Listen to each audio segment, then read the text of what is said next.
Good morning as we try a second time because I made a mistake.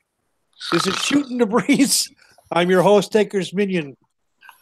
I'm joined as always by my friend and partner in crime from the land of the rising sun, Mr. Dr. Senju. It's still good evening to you, sir. Good evening. Ohayo gozaimasu. Arigatou gozaimasu. Domo. Ore no na wa Mr. Dr. Senju. My Harley Quinn is staring at me like it's going to eat me. Other than that, I'm good. How are you today, good sir? I'm doing well.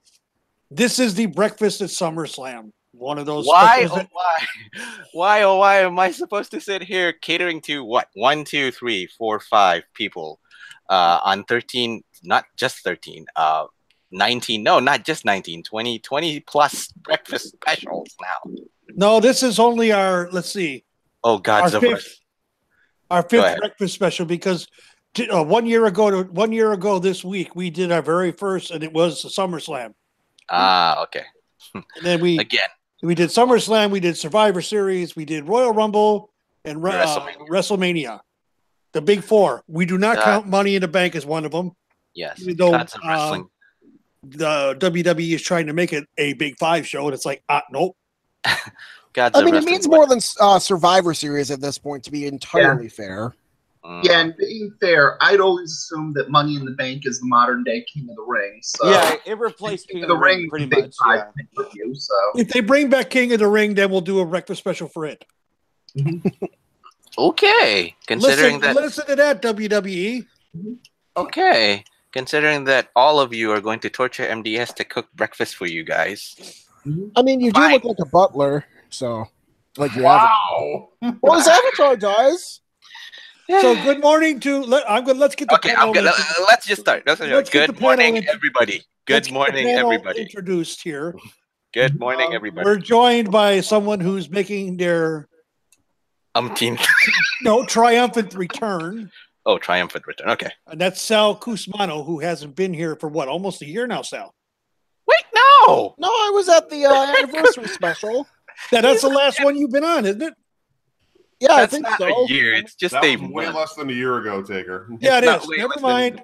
Good God Almighty, I'm so tired. But it is a triumphant return, nonetheless. You go sip your coffee. I'm going to introduce these guys. Okay, first of all, we have Sal Cusmano from Cedar Bridge Media. How are you today, good sir? I'm good. LA.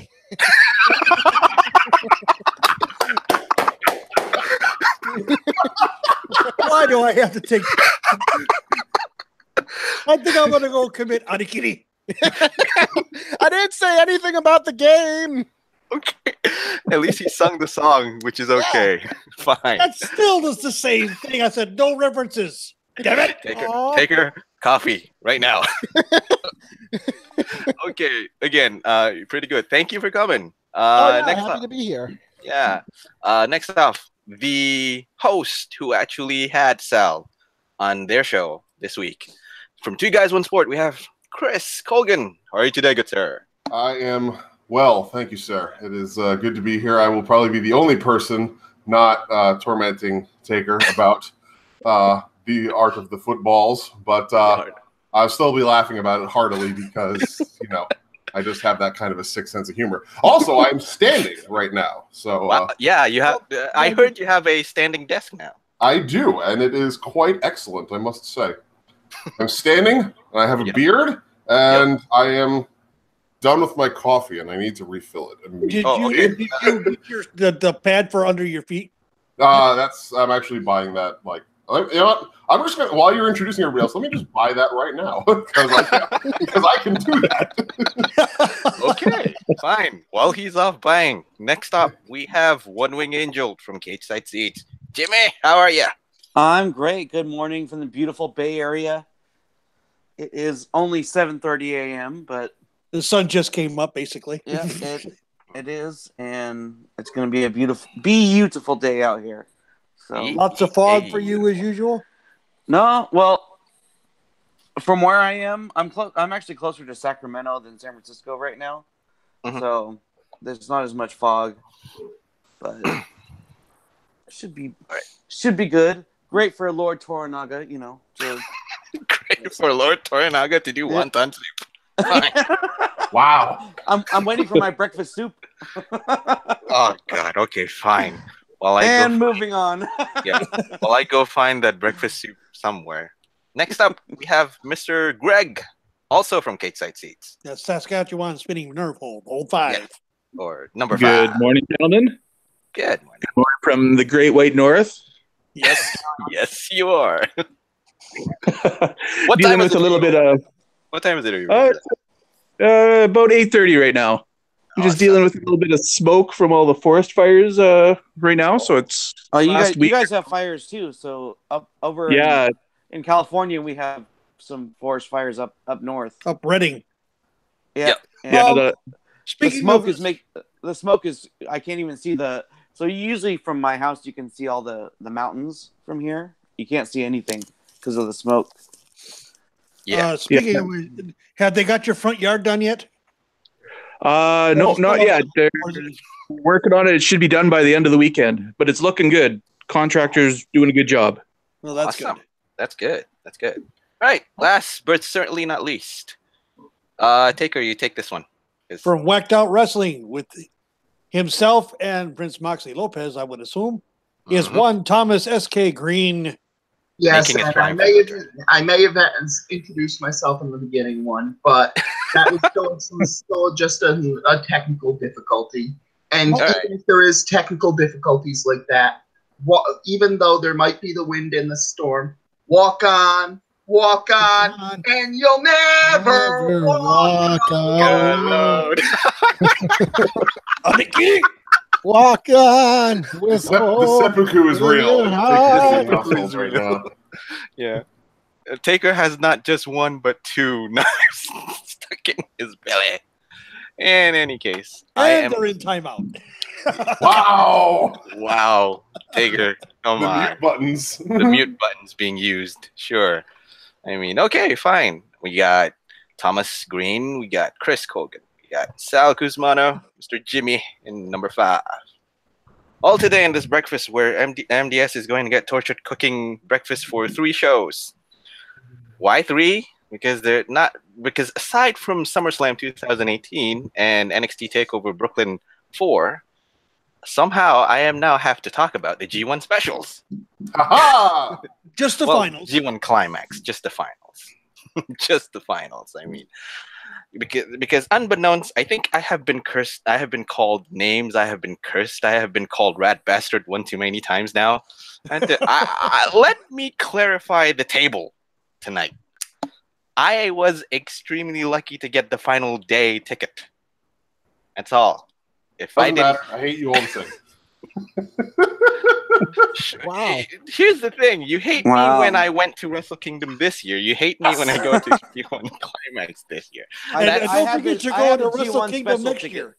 I had the G1 special in San Francisco ticket, which was awesome. You know what? Y'all suck. But you know what? At least I can say that I will be within driving distance of all of WrestleMania's events next year.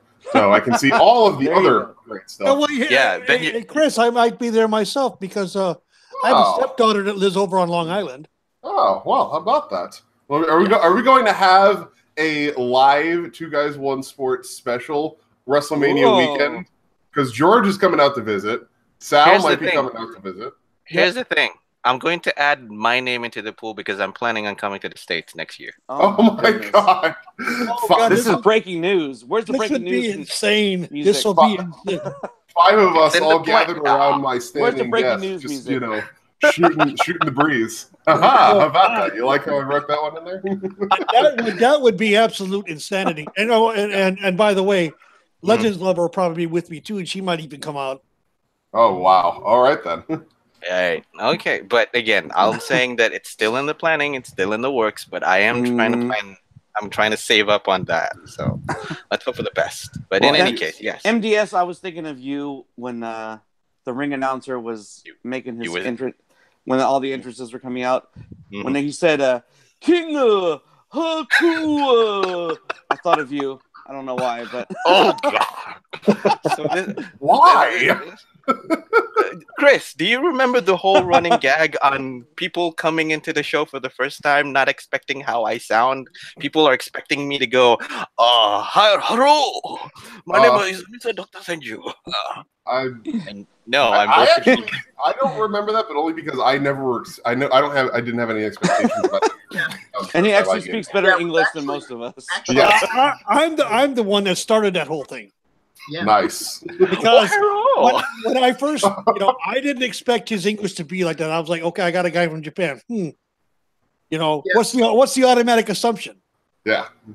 He's going to have broken English. Just look at his posts on cage side seats on it. His English is good when he's good writing for it, so there wouldn't be any reason he would be bad at speaking it. So. Translators do wonders. Translators. Wow. Oh my god. No credit given there at all. Thank you so much for listening to Shoot Debris this week. Come back next week. Never again. Takers Minion once again, 4-0. Oh.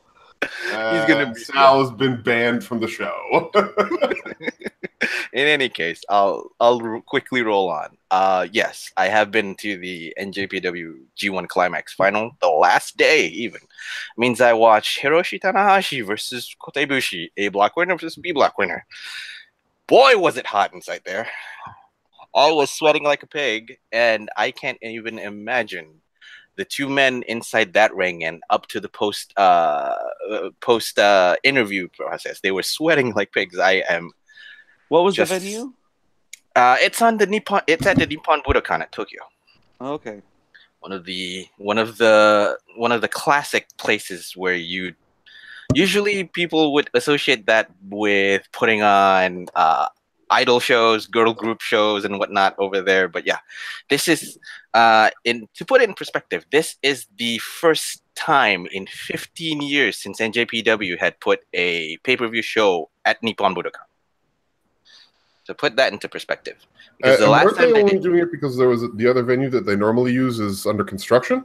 Yeah, but again, they did regularly do shows back in 15 years ago, back even 20 years or so. The last time they did that was at 2011, and that didn't count because it was a charity show between New Japan, All Japan, and there's another wrestling promotion that skipped my mind on that Big one. Japan? Noah? Yeah, I think either Big Japan or Pro Wrestling Noah. I'm not sure. It slipped off the back of my mind. But there's three. Those are the three major promotions on Japan. They did a charity show. They did a charity pay-per-view at Nippon Budokan at 2011, but that didn't count as an official count for them. This is the first time in 15 years that they did that. And my goodness, with the whole summer heat and whatnot, if you guys have been to Nippon Budokan or any other, traditional, modernist, traditionalist building and all that, you know that the air conditioning there sucks. Mm-hmm. Especially in Japan. Ask the Rikishi that were just in Osaka last month. Yeah. They'll tell you how bad it was. I was more than surprised and more than happy on the whole event. Even before the bell rang, I was really happy because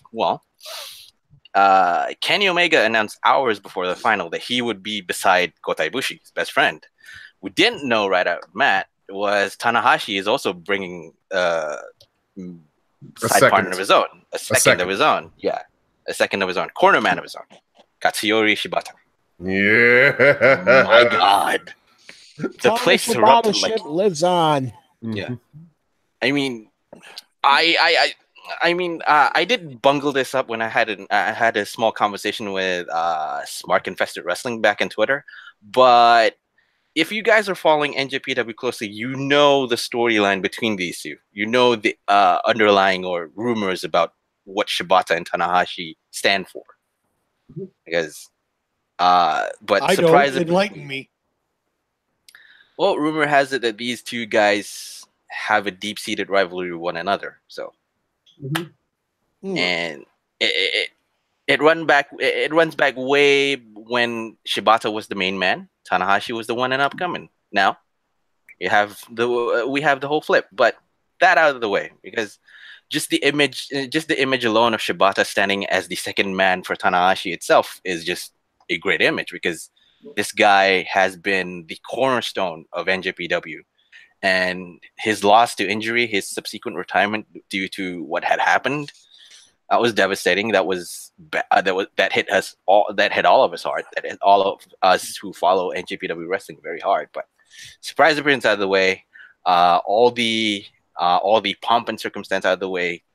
It was time to get to business, and these two amazing athletes did just that and then some. You had your high flying spots, you have injury selling, you have false finishes, everything you want to expect from a G1 Classic, to literally keep you at the edge of your seat. I mean, from the first off, you can't seem to know which one. You go in and say, yeah, this is a face versus face, because we have the ace versus the star. Of course, the star meaning Kota Ibushi and the ace Hiroshi Tanahashi. And then when nearing the end of the bout, or I think I can say 2/3 of the bout, Ibushi turned violent than normal, even more violent than normal, because he can sense that Tanahashi is slipping away. He's fading out. He's putting us believing that the Golden Star is going to win the match. Tanahashi's out. He's just out, flat out. But then again, Tana sprang a surprise on us. We used the last of his energy, put out Ibushi after 3 high fly flows. Not 1, not 2, but 3. And each and every single time he climbed up to the top rope, the audience cheered. Like, just straight out went mad, went crazy. On 1, they were cheering. On 2, they were just shouting loudly, just go, Ike! Something like that. And the 3rd, okay, you won me over. Tanahashi wins. I mean, it's not what I feel like I wanted to have, but it was a great match nonetheless. From start to finish, I was entertained. And the imagery alone after the brutal bout, where Tanahashi walked up to Ibushi, trying to console the guy, but Ibushi just politely said, "No, this is your moment. I'm going to leave you here. You celebrate your moment. As I leave you behind. Let Omega carry me backstage. Let the audiences cheer or cry or just form up any kind of opinion as to what connotations Ibushi and Omega going out from the building together could bring." But they gay as fuck, and we love it. Yes, and we love it. Let me add a couple of things to that, though, if I may. Sure. Two things. One, in the post match, it really speaks to the importance of Hiroshi Tanahashi to the company, that at 41 years of age, the crowd is still out there cheering. Women are crying. Kids are enraptured at seeing the sight of Hiroshi Tanahashi. Living that moment and just controlling the entire company in that moment. It's incredible to see. It really cements this fact that yes, he is still the ace.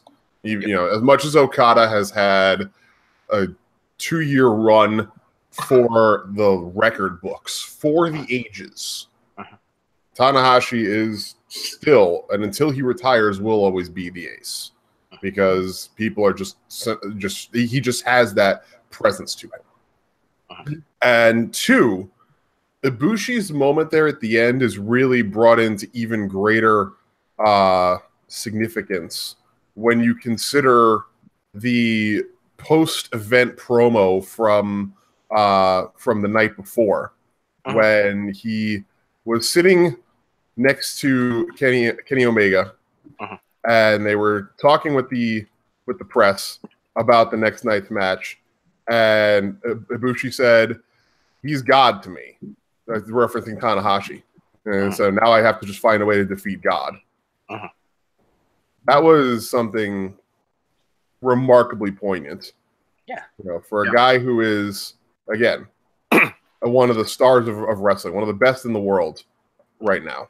Yeah. To say that Tanahashi is a god to him, and to say that he had to find a way to beat God, it's remarkable. Yeah. And I'll just quickly add on to that, because here's one thing. As much as I joke about saying that Kazuchika Okada is the John Cena of NJPW, no. It's just a joke and jest, because, well, the actual ace, the guy who carried the company at all, is actually Tanahashi. Yep. Yeah. If anything, Okada is I don't even think that there is, because of the way that WWE books its people, I don't think that there is an Okada equivalent in WWE right now. No, closest you could say is Roman Reigns. And, they don't book him nearly strong enough for him to be an Okada equivalent. Yeah. And even Roman Reigns would probably be someone like Tetsuya Naito, because the fans in Japan absolutely hated his first run and did not want him as the star until he went to Mexico and had his second excursion. Naito, during his Stardust, what was it? The Stardust Genius? Yeah, the Stardust Genius. Oh, God. People hate his ass. People just wanted to hate him so bad, and he just turned it around. I can honestly say that the closest thing to Okada in WWE, believe it or not, Brock Lesnar. Well, in terms of booking strength, yes, that absolutely is true. I guess. I don't even think it would, because if you think about it, they have a long reign as champion, and it may be a little bit too long, but you can't really complain about it, because they're still undeniably one of the best in the world, if not the best in the world. So the best example for Okada would probably be AJ Styles. Okay. I like that. A reasonable argument. The other similarity with Brock, or I don't know, I just wanted to mention this. Sure, go ahead. Having been fortunate enough to see it here in San Francisco, how stiff New Japan is. I mean, they beat the crap out of each other. That they do. Yes, they do. It was. So I've seen hundreds of wrestling shows, from local promotions here to WWE. There was nothing like. I never seen anything like what I saw with New Japan. They beat the shit out of each other. I mean, sorry. Excuse me. Go ahead. They beat the crap out of each other. Jimmy, so what you're saying is this, and you can correct, and anybody here can correct me if I'm wrong. Yeah. NJPW today is like what AWA was during the late 60s, early 70s that I saw growing up, where you throw four guys in a cage and they literally beat the shit out of each other. Yeah. Chris, you've seen that match in question. Yes. Those highlights. Yeah. I could say that that's an apt comparison, I think. Yeah, absolutely. Not 100%. Not 100%. It's probably very similar. Yeah. Because I'm saying this, that's in the time that I watched the AWA in the Chicago area. We had Nick the Bruiser, we had the Crusher, we had Baron Von Raschke, we had Ernie Ladd. Ernie Ladd, big, 6'5", 325 pounds, and you don't feel that like the pain they're inflicting on each other unless you're there. Right. You're there. When they hit each other, it's like Jesus. I mean, I heard a punch to the face, and I heard teeth click together. Yes, exactly. And I'm 60 rows up, and I'm like, holy Christ! And I'm like 8 years old, and I heard it. I was like, it's like I don't want to mess with these guys. They scare me. They don't mess around. They don't mess around. I'll give you 10 points that I have for G1 Climax 28 and all that. 10 points? That's a 10 lot of points. That's a lot of points. Yeah, I'll give 1 billion stars. No, I'll give 10 points just because here's the 10. Here are the 10. Number 10, Jay White defeats Kazuchika and Okada and Hiroshi Tanahashi. These are just seeds to put inside your head. Just going forward. If you guys are watching it. So like the important moments. Okay, I got you. Yes, the important moments. Because if I wanted to do a more in-depth discussion on this one, this is going to take too long. So I'm going to leave you with the points that I have. Jay White defeats Kazuchika Okada and Hiroshi Tanahashi for 10. Of course, because we didn't really expect Jay White to go for it, and yet he beat two of the biggest guys in NJPW, basically. Number 9, Tetsuya Naito fails to repeat last year's success. I don't know whether I want to say that he had a disappointing G1 this year, but he hasn't really repeated. He hasn't really caught on to the success that he had last year. Even if he's still successful, he's still as tranquilo as ever. He's still chill. He's not going to do it. Number 8, and this is a funny joke I placed on you guys. Toru Yano upsets both Golden Lovers. Yep. And that actually has the bonus, because doesn't that mean that Omega owes an IWGP title shot to Toru Yano? Yes. Yep. Yano. Think about Oh, that. hell, Yano. Think about that. Toranaga? Oh no. Never mind. No, not Toranaga. Go away. Different Toru. Different Toru. Number 7, and I think this is. I hope this is an agreeable on, because ever since he got on to the main scene, he got on the heavyweights. Zack Sabre Jr. proves he can hang.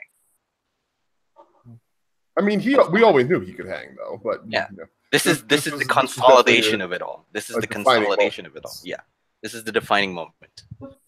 Because I still remember the whole match between Zack Sabre Jr. and Juice Robinson. What the fuck did ZSJ pull Juice Robinson into that kind of hole? That's one of my favorite matches. That's it could also be that Cruiserweight Classic run where Zack Sabre Jr. was one of the most hyped people in the tournament, and he absolutely. And before that, he was sold as Bryan Danielson circa 2003, and he proved in the Cruiserweight Classic he was Bryan Danielson circa 2003. Yep, he's lived up to the hype. He has lived up to the hype every moment. He has lived. No, I didn't mean that as a compliment. I meant in the work on one body part for 20 minutes and get every fan really hyped up and think it's amazing, but realize that every casual fan will think boring. Yeah, boring. Which is, I think it's more because the whole technical wrestling is a lost art that flies over the casual fan's head when they fail to realize that this is actually wrestling at its purest form. This is what your grandfather or father watched back in the day. This is what my partner, co-host beside me, who diligently watches, who loves old school wrestling like that. So, a connoisseur of wrestling of sorts. Yes, a connoisseur. See what you did? I see what you did there. I see what you did there. Jimmy. Nicely done, Angel. Well done, sir. Well done. Okay. Number 6. But I hate to say this real quick, but it is the truth. I tend to look at wrestling with a more discerning eye than most around here because of my old school mentality. You know, the current product I'm not very pleased with, but I watch because one, it's because of the show I do here, and two, I'm looking to see if there's anything left of the old school style, and it pops its head up every now and then. So I'm not totally left out in the wilderness. Indeed. Number 6, Okada files a divorce with Gedo. I'm sorry, I had to say that. That's a hell of a way of putting it, I guess.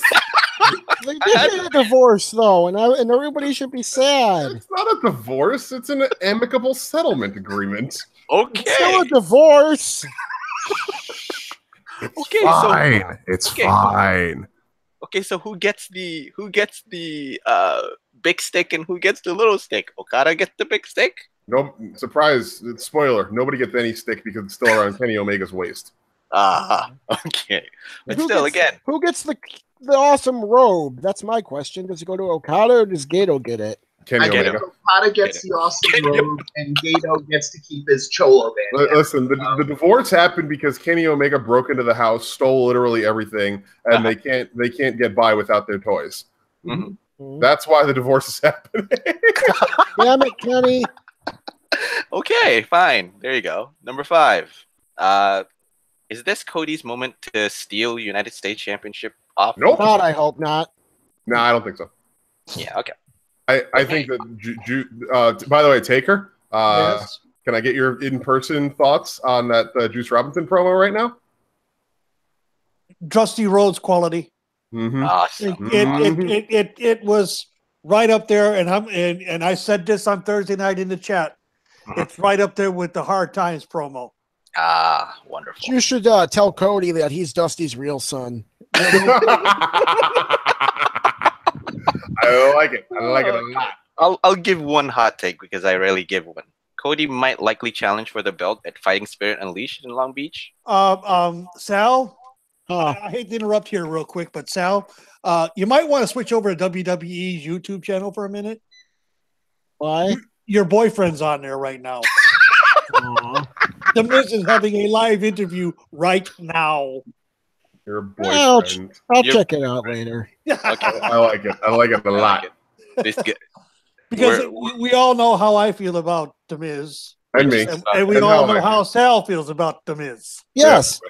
But we all know that you cheer for mid-tables teams, and I cheer for a top four who's going to win the pen this year. We shall see. Too soon. We shall see. Too soon. Wow. This is getting shots fired. Okay. Love you, Taker. Yeah, sure. I had some coffee for this one. How can I sip some tea after this? Yeah, really. Okay, number 4. The OG Bullet Club went 6-man goal, but somehow left it behind. Huh. No, they didn't leave it behind. I mean, they threw it in the dirt where it belongs. That came off as really low rent Naito to me. I did see the clip of that. Okay. So, I mean, low rent. It's because you don't like Tamatanga, so you know.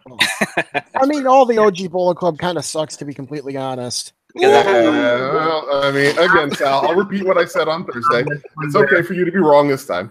If Tamatanga is the best out of those 3, then there's an issue there. That's all I'm going to say. Yeah, and that's actually one of the things for it. When people keep saying, oh, they made Luke Gallows a star on it, when Luke Gallows is bad on this one, look at the OG Bullet Club. They managed to make Camacho watchable. People are actually willing to let that guy be in New Japan. And Camacho was terrible. What do you mean was? He is terrible. Nah. He's a decent tag wrestler at best. Yeah, okay. Because here's the interesting tidbit about it all. It's possible that President Meiji will follow through on suspending the group and all that, which is one of the rarest among rarest things that an NJPW official, one of the higher ups, actually came down and just say it out. We're gonna suspend the group. We're gonna suspend the Bullet Club OG. Well, that actually makes some good sense because they actually are willing to try and say, okay, we're trying to expand to be a competitor to WWE. Maybe we need to go to TVPG, which would probably be the best because a lot of the American New Japan fans need to be shut down and say, oh, you got to bring back TV14.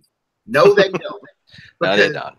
They are. Well, I mean, if you're not going to compete with WWE right off the bat, though, and you're trying to be like a WWE product, TNA proved that was fucking suicidal. Like, I don't think they need to be TV14, but them going straight to TVPG, they don't need to be like that either. What they need is to be their own thing.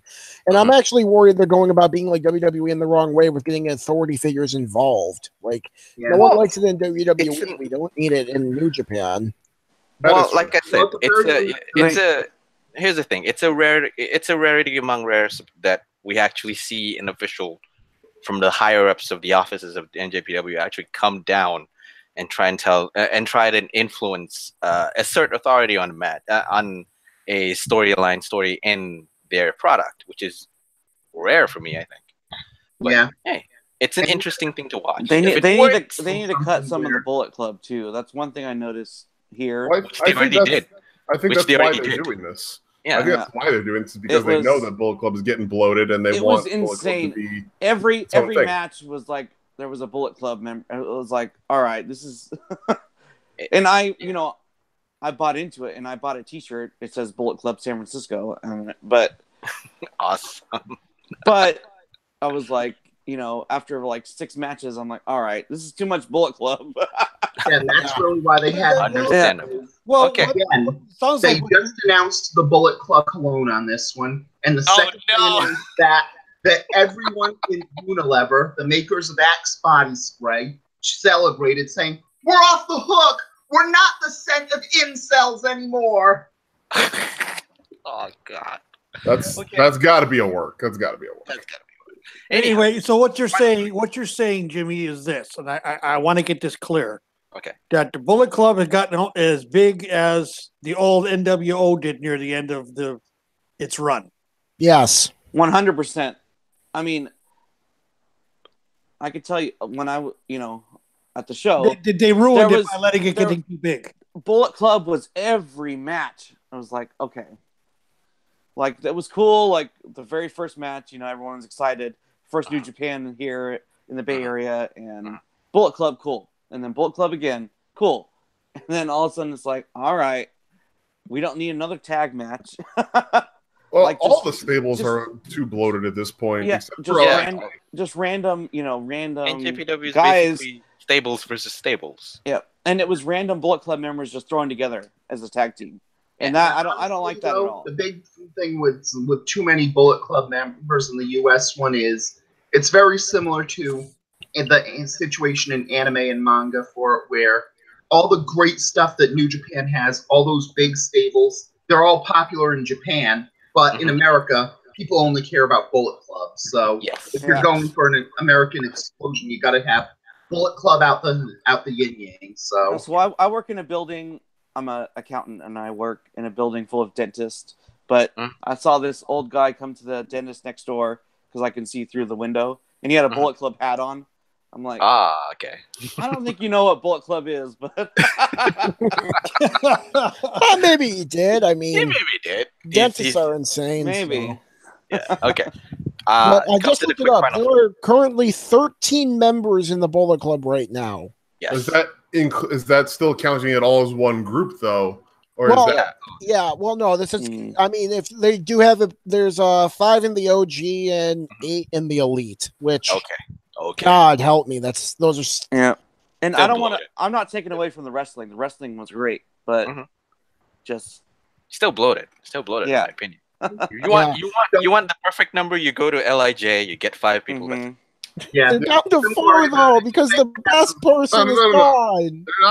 He's not gone. He's recovering. He's still in the stable.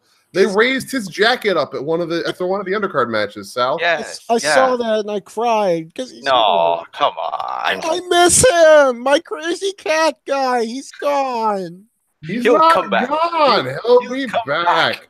He's in like 9 to 12 months. Calm yourself, son. Yeah. Okay, I have 3 more. Let me finish up the 3 more.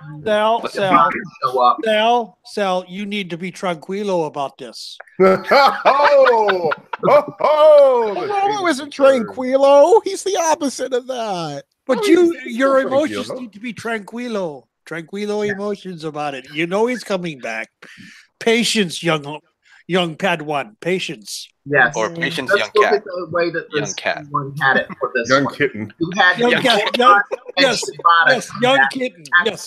Patience, kitten, Sal. Patience. So there's no way Hiromu won't be back. Probably far quicker than he could have been. If Honma and Shibata could come back in the G1, then we're gonna see him back, possibly by Super Juniors next year. Yeah, absolutely. Yeah, absolutely. I agree. Okay, I have final 3. Let me just finish there. Stone Pitbull versus the V Trigger himself for the IWGP title. Please tell me, Hiroichi, have all of my babies. Hell, he had a great G1. I have to say, he had a great G1 for this season. Probably the best. Because let's be clear, this guy has had storied bouts with men like Katsuyori Shibata and Minoru Suzuki, and before his match between him and Kenny Omega, he actually said it out pre-press. Tell Kenny Omega that I'm going to remind him who Tomohiro Ishii is, and he did. He did. The 42-year-old veteran grabbed Kenny's title when he beated him. So he's making a statement. So hopefully, I'm so sad that he will never get a run at that belt. He deserves it. He deserves it. Probably. Hopefully. Number 2. Okay, this is going to be a little bit of a hot take. Are we going to see a Golden Lovers quarrel? No.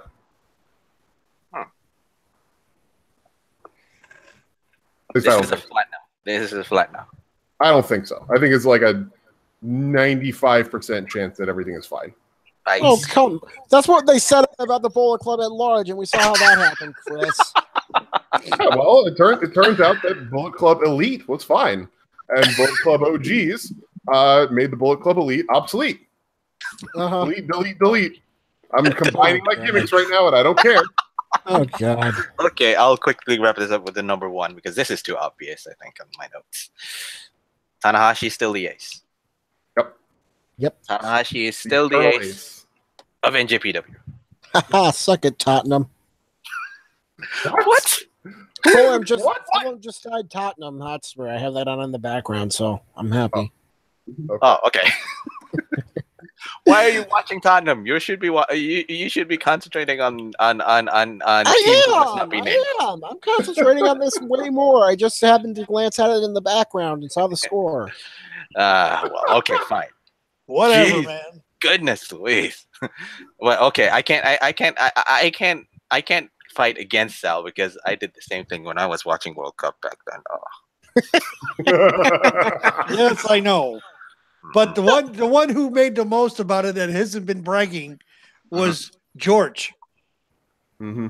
George made big money on this. Of course he did. He bet on France when they were what? 20-1. I think it was I think he told me it was a plus 600 bet, so he made some good money off it. Yeah, and he was biting his nails when what was it? Uruguay were facing Japan, and they were Argentina was facing against France, and they were what 2-0 behind, and then suddenly France caught up. Yeah. My God. In any case, G1 Climax G1 Climax on this year. Catch it if you can. I know that spoilers has come out. If you guys aren't looking into spoilers, catch this one out. It has been a tremendous G1. I thoroughly enjoyed it. I'm looking forward to the next G1, hopefully, and I'm looking forward to what's going to happen in Dominion. So, what's that? I've already made some pretty bold predictions about what's going to happen in G1 Climax 29. Yes, you did. Next year is going to be an event to watch. An event to freaking watch, guys. Yes. Okay, from one happy note to another. Those are way too early predictions. No. I actually don't think that these are, to be perfectly honest. And again, I've made some bold predictions. I've made some very bold predictions in my day. But I think Chris, and you're hitting about 400 right now on it. Well, hey, you know what? Some of the best hitters in baseball. 400's great, yeah. 400's great, yeah. I'll take that. That's why I'm for MDS Ichiro. There we go. That's why I'm not making fun of you for it, because if you baseball is a sport where if you succeed 1/3 of the time, you have had a great career as a hitter. Mm-hmm. Mm-hmm. I mean, let's not forget there are baseball teams in Japan, so I know some of the stuff that you're talking about. But in any case, some of it, yes. Yeah. In any case, from one happy note to probably potentially we discuss about another happy note. We're going to predict and look into NXT Takeover Brooklyn 4. Mm-hmm. Yep. I think the stronger of the two shows because the card is pretty solid. Yes, it is. Let me just run this whole. Have solid cards, especially if it's a Takeover Brooklyn, which is basically NXT's WrestleMania. Yes, and that's what Chris said on Thursday night. Is that that's what Triple H has said too? Yeah, it is their WrestleMania. is this the last Takeover Brooklyn, or at least for the time being, though? Well, there's got to be a Takeover Brooklyn for WrestleMania, so... No. Oh, that's true. No, they're going to be doing it in New Jersey at the Prudential Center. Which is about... Is it really? Yeah, it's not at the Barclays? No, they're doing everything in Brooklyn. In Jersey. In Jersey. Wow. Yeah, they're doing the Takeover at the Rock. That's what the Prudential Center is called, the Rock. I know. Yeah. So this will be Takeover the Rock, which sounds Takeover Newark. Newark. But it's definitely going to be a great show, and I think there's going to be at least 1 or 2 5-star matches from the NXT Takeover match. Yeah, so it's going to be another 5-star match between Gargano and Ciampa, or Shayna versus Kyrie will get 5 stars because Dave Meltzer really needs to walk back his statements this week. Yeah, he does. Please don't Dave Meltzer needs to die in a fire. Is what he are we going to get into that? Being completely and totally fair to David Meltzer, he has apologized extensively since then. But you know what? No, here's the thing. The way he put it was so wrong and so. No, it was. The way he put it was wrong. I'm not defending the way he said it or anything like that. What I will say though is his main point that somehow got lost in all this was that WWE keeps on pressuring women to get breast augmentations. He put it in the worst way possible, but that was his point. Maybe it was, but you know what? Is there any documented proof? Has any of the women over the years come out and said, I was pressured by WWE to get my boobs bigger? Yes. Actually, Serena Deeb said flat out that she was in OVW for years, and she asked flat out, what do I need to do to make the main roster? And they said, get breast implants and you'll be on the main roster. She did, and she got on the main roster. Yeah, and then when she left, she got them taken out because she didn't like them. So, yeah, that's the thing. I'm not defending Dave here. I'm just saying that he's apologized. He should thank Hulk for coming out with a worse take. But even a more sickening take. But that's the other thing also is that Dave didn't put it as WWE needs to stop pressuring women to get breast augments. He said, I liked it better when she didn't have breast augments. So if he'd have said it that way, Chris, there wouldn't have been this goddamn issue. Well, no, but the reason he didn't is because he still needs to get scoops from WWE. Well, he's not getting scoops from inside WWE. He's getting it from the wrestlers. And I don't think that the wrestlers who are giving him scoops are going to care one way or another whether he puts it as against the company or as his personal preference. Well, no, I get that. I'm just playing devil's advocate here because I feel like yes, Dave deserved to get dragged. He got dragged. He said he was sorry, and then he continued to get dragged. That's my issue. He tried to make amends, and then people are still coming at him. When WWE is really the real guilty party in all this, I would say. Well, we fair enough. We as members of the wrestling media, that's including you, Sal, and Chris. We have a tendency to continue to drag certain individuals through the mud, i.e., Enzo, i.e., Lord Voldemort. Well, yes, but I mean, they kind of these are guys that are actual human garbage. Yes, that are actual trash and deserve it. And Meltzer has a track record. Yeah, this is not the first time that Meltzer being a misogynist son of a bitch, just like Vince, just like Kevin Dunn has been. And what he said is directly. I've known plenty of women that. There's body dysmorphic disorder. There's, No, I get that. He said the worst thing you could possibly say. He did. I feel you were lighter. Okay, well that's directly related to weight. Exactly. So, it's not regarding boobs. Yeah. It's regarding someone's weight. You were lighter. Granted, and that's huge. That is so far out of bounds. Yeah. Yeah. And if they had said it again, something like, for example, when you get breast augmentation surgery, it changes your center of gravity a little bit, no different than when you're going through puberty. And if you're an athlete, you have to be able to adjust to this new center of gravity for it. Yeah. That's reasonable. And if he even went further and said both of the Iconics have struggled with the changes to their body after their augmentation surgeries, that's also a fair thing because it's all fine after the fact. After the fact, wearing an Iconic shirt right now, so I am a big fan of them, and I did that solely to piss off TakersMinion. So Iconics to Harpies. It's it's all after the fact. I get that Dave has said some bad stuff, and I get that. I really feel like he did make an honest attempt to apologize, and I really do feel he feels genuinely bad about this. That's the thing. Like, that may be true. Here's the thing here. Even though he has been doing his apologies, every single one of his apologies has had a "I'm sorry, but" disclaimer. Just leave that part out. Like, not really. I mean, I don't know if you saw the apology he put out like on the beginning of one of his podcasts or whatever. He said, like, "Don't defend me. I was wrong." You know what I mean? Like, he really. I hadn't seen that one, but the tweet he sent out was pretty. Well, no, the tweet one he sent out was bad. He really bungled that one, but everyone sensed that he really does seem genuinely remorseful, and that's why I kind of feel like we dragged him, but I feel like we kind of need to let it go at this point. That's honestly a big thing. I think that the fact that people are apologizing for him, even after Meltzer said, "Don't apologize for me, I was wrong, I admit I was wrong," is the reason that it's continuing, because there is too many people who do think, but if Meltzer's wrong, then that means Meltzer's infallible. And somehow that means New Japan is infallible.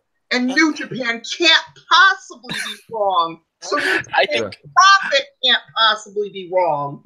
I think that's just jumping from one step to 10 steps too much. I feel like that's I know that some of the people who follow vehemently on Dave Meltzer might go down that kind of thinking where, then if he's infallible, then NJPW could be infallible and whatnot. But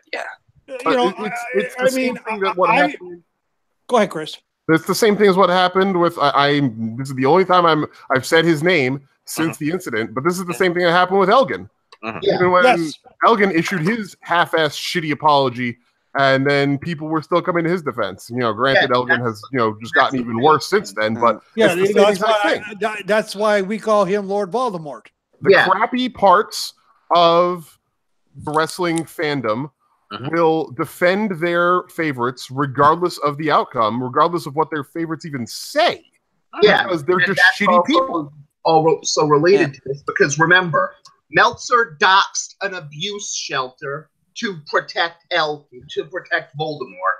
He's not exactly this enlightened person who may have slipped up here. This guy's an asshole. It's what he knows. It's what he does. I think he's been around for a long time. I myself, and I'm going to say this publicly. I've never said this before. I myself trust Alvarez more than I trust Meltzer when it comes to my wrestling news. And both of them are terrible. Yeah. Okay. I mean, that's like, are you trusting drinking the bottle of bleach, or are you trusting drinking the bottle of insecticide? Yeah. But I mean, I'll say this to end though. All of us know that all of us understood how the person that is Dave Meltzer, and as much as I mean, as much as and as much as the problem, like I've met Michael Elgin a few times at Ring of Honor shows, and he's a great he was a great guy that I've talked to a few times and had great conversations with. And then when his whole thing came out, I was like, all right, well, F you. Really, with Meltzer, we kind of understand him. He's kind of awkward. He's kind of socially inept. He very likely may be on the autism spectrum, and he has very strong opinions about ethics in video game journalism. Please don't. No, just if I'm going to open a can of video game journalism bullshit, it's going to be my skin crawl. Do not do that. Oh my lord. That's the thing, because it's much easier than saying he's a sexist fuckhead. No, that's fewer syllables. It's easier to say. He is. But he is. So I don't understand. Okay, I understand it. From this day forward, this is an edict for this show, and Chris, you might want to steal it for your own. From this day forward, Dave Meltzer is known as Severus Snape. But Snape was a good guy, though. No, he wasn't. Yes, he was. No, he was not. Just because his motives were good doesn't mean that his methods were worthwhile. And also, he was still shittily obsessed with Lily Potter. I mean, a gross freaking... No, Snape is not a good guy. Yes, he was. No. Shh. Well, I'm shushing you. He was a good guy in the story of the narrative. He saved Harry at the end. Harry liked him and named one of his sons after him, Albador Severus Potter. Severus Potter. Listen, just because he did, Albus Severus Potter. He had that one good moment does not erase a lifetime of crappy behavior. The author of the series intended for him to be a good guy. He was. Her definition of him being a good guy was kind of shitty. Just saying. Okay, guys. Well, it was either that or Adolf Hitler, but I decided to just pick a villain from a different franchise. Call him Lucius. What's his? It's not like a political discourse where you either know Harry Potter or Nazis. You can pick villains from other things. I could always have said Hideki Tojo. Yeah. Oh no! Let's just call him Lucius Malfoy or something, or whatever that one chick's name is. Who kept saying I killed Sirius Black. Can't remember her name. Bellatrix Lestrange. Yes, Bellatrix Lestrange. Thank you. Yeah, but the like that. That's a woman. Meltzer want that. Yeah, we don't want to equate Meltzer with women in any way. I mean, you could for like the dramatic irony aspect of it. There's no dramatic irony to that. It's just terrible. We'll put this on the back burner for a bit. Yeah, we'll save this for another day. Yeah, we'll decide Dave Meltzer's villain alter ego on another time. If I knew that was that kind of a villainous member of the press. Done. Dolores Umbridge? No, I can't. No, Grievous Wormtongue. There we go. Grima Wormtongue? Grima Wormtongue. Yes, that actually works because Meltzer is a sniveling weasel. Just there you go. Wait, no. Grima Wormtongue. Wait, hold. Grima Wormtongue is in Lord of the Rings, not Harry Potter. That's fine. Oh. That's fine. He's still a sniveling little weasel. Okay, fine. Oh, okay. If we want to still use the sniveling weasel, why don't we use Peter Pettigrew?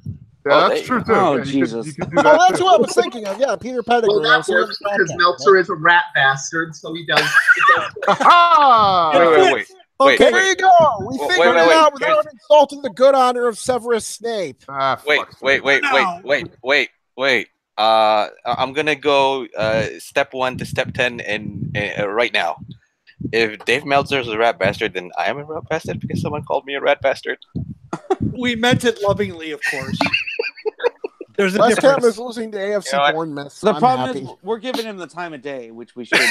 So you know what? I'll let TakersMinion take over NXT Brooklyn for now. Take over. See what I did there?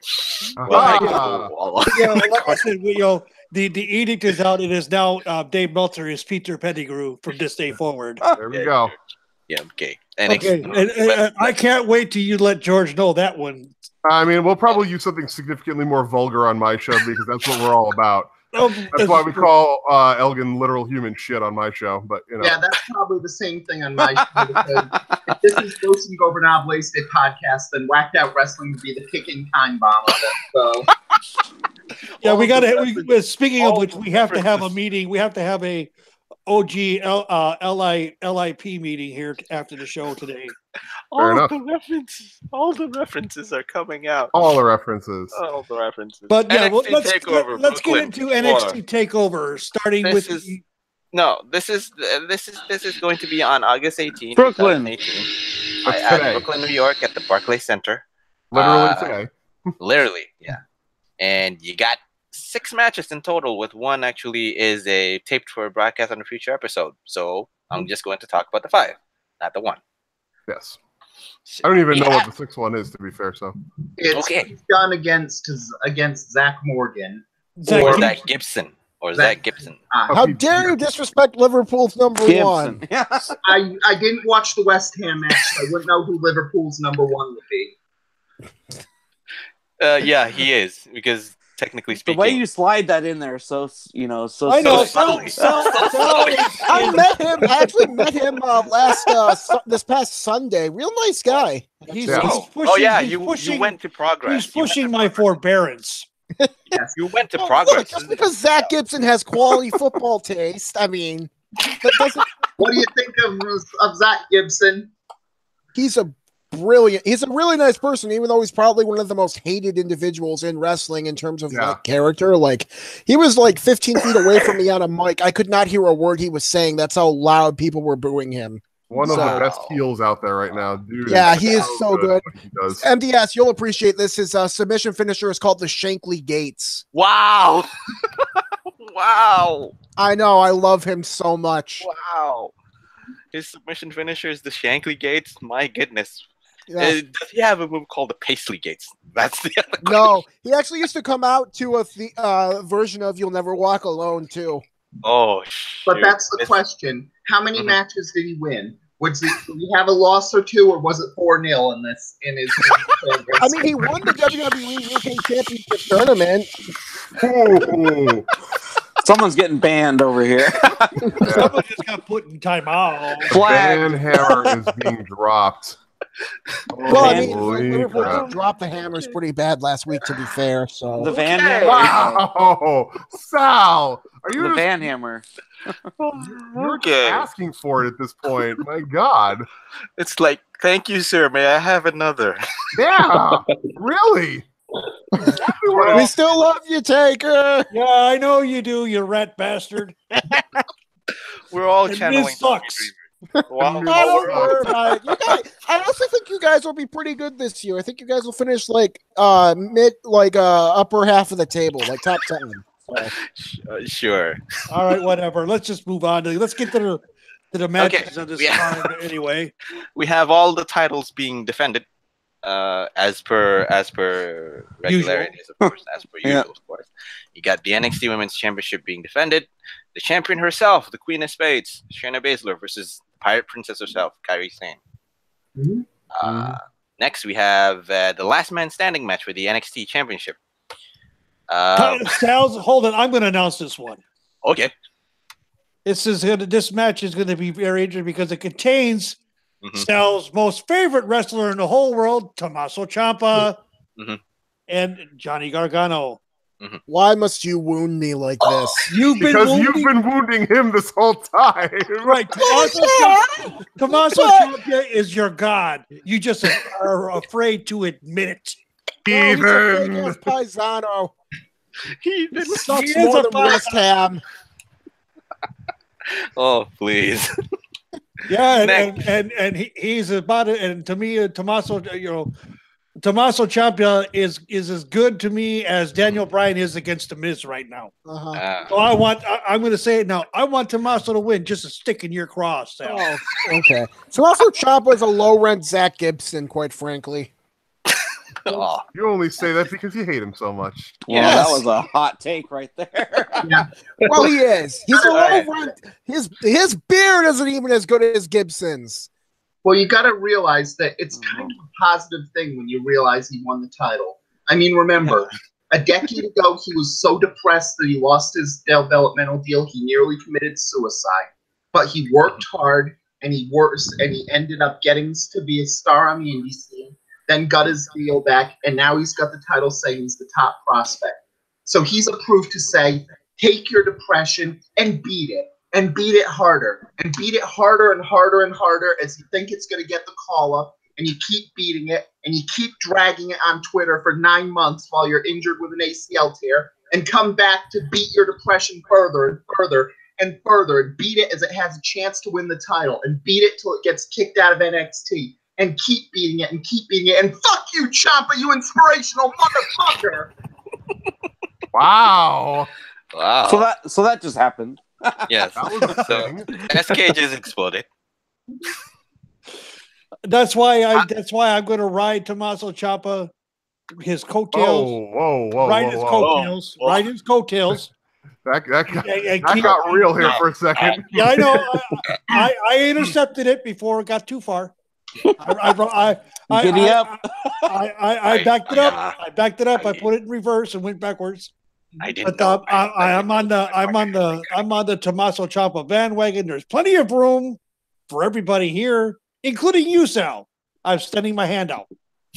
It's kind of like the Taichi train, except there may be more than one person on it. True. I didn't know that. I didn't know that my host has that kind of kink. I didn't know that. No, I don't. Right? Yeah, it's surprising. Yeah, it's really. I actually just totally zoned out for a second there. What did I miss? Nothing. I said there's room on this bandwagon. Moving on. Tommaso Ciampa. I'm extending my hand out to pull you up if you wish. Sure, I'll come on and drop a Molotov and run away again. It's the same thing I'll do to the Miz train. Oh, the Miz train's going fine. You don't know that I sabotage the tracks with dynamite, so have fun. And I'm up above it with a Spitfire ready to drop 50 cal shells into the steam engine and blow it up. Look, just because Miz is great doesn't mean you need to take it out on him. I don't know where I was going to try and slam you for West Ham again, but quite frankly, it's getting sad at this point. So it is. So let's just the West Ham stuff's got to stop. Okay. Hi, Jimmy. Hi, number 5. SK. How are you guys doing? Good. Great. And then the next match we're talking about. We have MDS's favorite, Mr. Average. Adam Cole, baby. MDS, baby. Versus Ricochet. You know what? You continue on. I'm gonna set this. I'm just gonna put it mediocre. Down. If that's what if I'm not mistaken, is what you call him. MDS. I know what I know what I'm calling. I'm gonna go take my puke bucket right now. I'm just gonna leave for now. I'm going. Calling Adam Cole mediocre is being insulting to the word mediocre. Yes. Wow. Adam Cole is what people on the indie scene think a charismatic person's supposed to be, but it isn't actual. All he is a damn catchphrase. And he plays it to the fucking Go ahead. Excellence. Go ahead. He plays it perfectly, I think. Yeah. With Plus, his whole WWE is good for people who are just a catchphrase. So. His whole snarky group, you just want to hate him, and that's what's good. It's refreshing, I think. Let the record show that I'm not saying that NXT's standards have fallen. I'm not saying that the standards for top indie star with charisma has fallen. I'm just saying that somehow NXT fans think Kyle O'Reilly has charisma. Kyle O'Reilly has charisma. What are you on about? Kyle O'Reilly's belt has charisma. Kyle O'Reilly is just leeching off of it. I will not stand for this slander of Mr. Kyle O'Reilly, okay? I will stand for this burial of Adam Cole, but I draw the line at burying poor good man Kyle O'Reilly. He is the one good thing remaining about this stable. He died because they tried to run with Davey Richards, Kyle O'Reilly, and Roderick Strong as their main event scene, and somehow the Undisputed Era has 2 of them, and everybody thinks they're somehow charismatic. Kyle O'Reilly, but they don't need to be. I like Kyle O'Reilly. He's fun. I like him. His shitty little boots and Mr. Boring Asshole, they can fuck off. His little air guitar with the belt is awesome. I love that. But yes. That's why I said the belt has charisma. He's not. Yes, he does. He's the one who makes the belt have charisma. He's leeching. You all need to go and find something to love an air guitar like Kyle O'Reilly does. That's all. I don't need to. I have an actual bass. Well, there you go. But this conversation, the stable is perfect because everyone. All right, I got they're perfect heels, I think. Okay, I got to step in here real quick. Sure. I just got talked to by the wife. Yeah. Oh, no. And This show it has gotten a little out of hand with the innuendos being tossed about. We need to tone it back a little bit. It's nothing personal, guys. No problem. Certainly. But Sorry. if I'm offending my wife, then there's a problem. Certainly. Yeah, I'm sorry too. I know I've let a few. So I hate to be I hate to be a downer like that, but I've got to do something. No, it's fine. That's what it's. Yep. That's the right thing to do. Sorry about that, Legends Lover. Yep. Sorry. Well, we have to have that mediator in there. Wrestling gods, what have you done to put me in the kind of position where as Taker knows, I worked in radio for a long time, so I know. I know all all about for Senju here. I think we're breaking him. We might be. Good thing. Yeah, good thing. Podcasts on it where you end up forgetting what the 7 dirty words were. Well, it's a good thing that FCC don't control moderate this, or is the what's the word I'm looking for? The content. No, the regulating authority of the internet. Yeah, we can't say stuff like this on terrestrial radio at all. Hell no. I mean, terrestrial radio is dying, so no, it's not. It is not. I don't agree with that. All right, guys. That's another discussion for another time. Yeah. Yeah. Back on topic. Let's talk about Takeover. Undisputed Era versus Mustache Mountain. Yes. Mustache Mountain. Well, we haven't actually even talked about any of the actual matches yet. So. Well, we're running down the card. And then, of course, Velveteen Dream versus EC3. Am I supposed to call him Ethan Carter III or still? No, EC3? he's just EC3. He's just EC3. I see Dream going over in this match. Okay. He has to. He has not won a legitimate feud in over a year, so it's time. It's time. Yeah, but there's also the question mark of the rumors that Velveteen Dream's going to get promoted, and he seems to be in the Baron Corbin mode where they just put him against all their top indie darlings and let him learn by osmosis to try and make him that much better. Didn't totally work with Baron Corbin, but they're at least trying it there. So I really don't think they should call up EC3 or Velveteen this soon. Not yet. I mean, no, he's way too soon. I mean, he has a lot of he's really charismatic and he has a lot of potential. And he's getting better in ring, but I don't think he's there yet. And I feel like you call him up now, you're going to stunt his growth.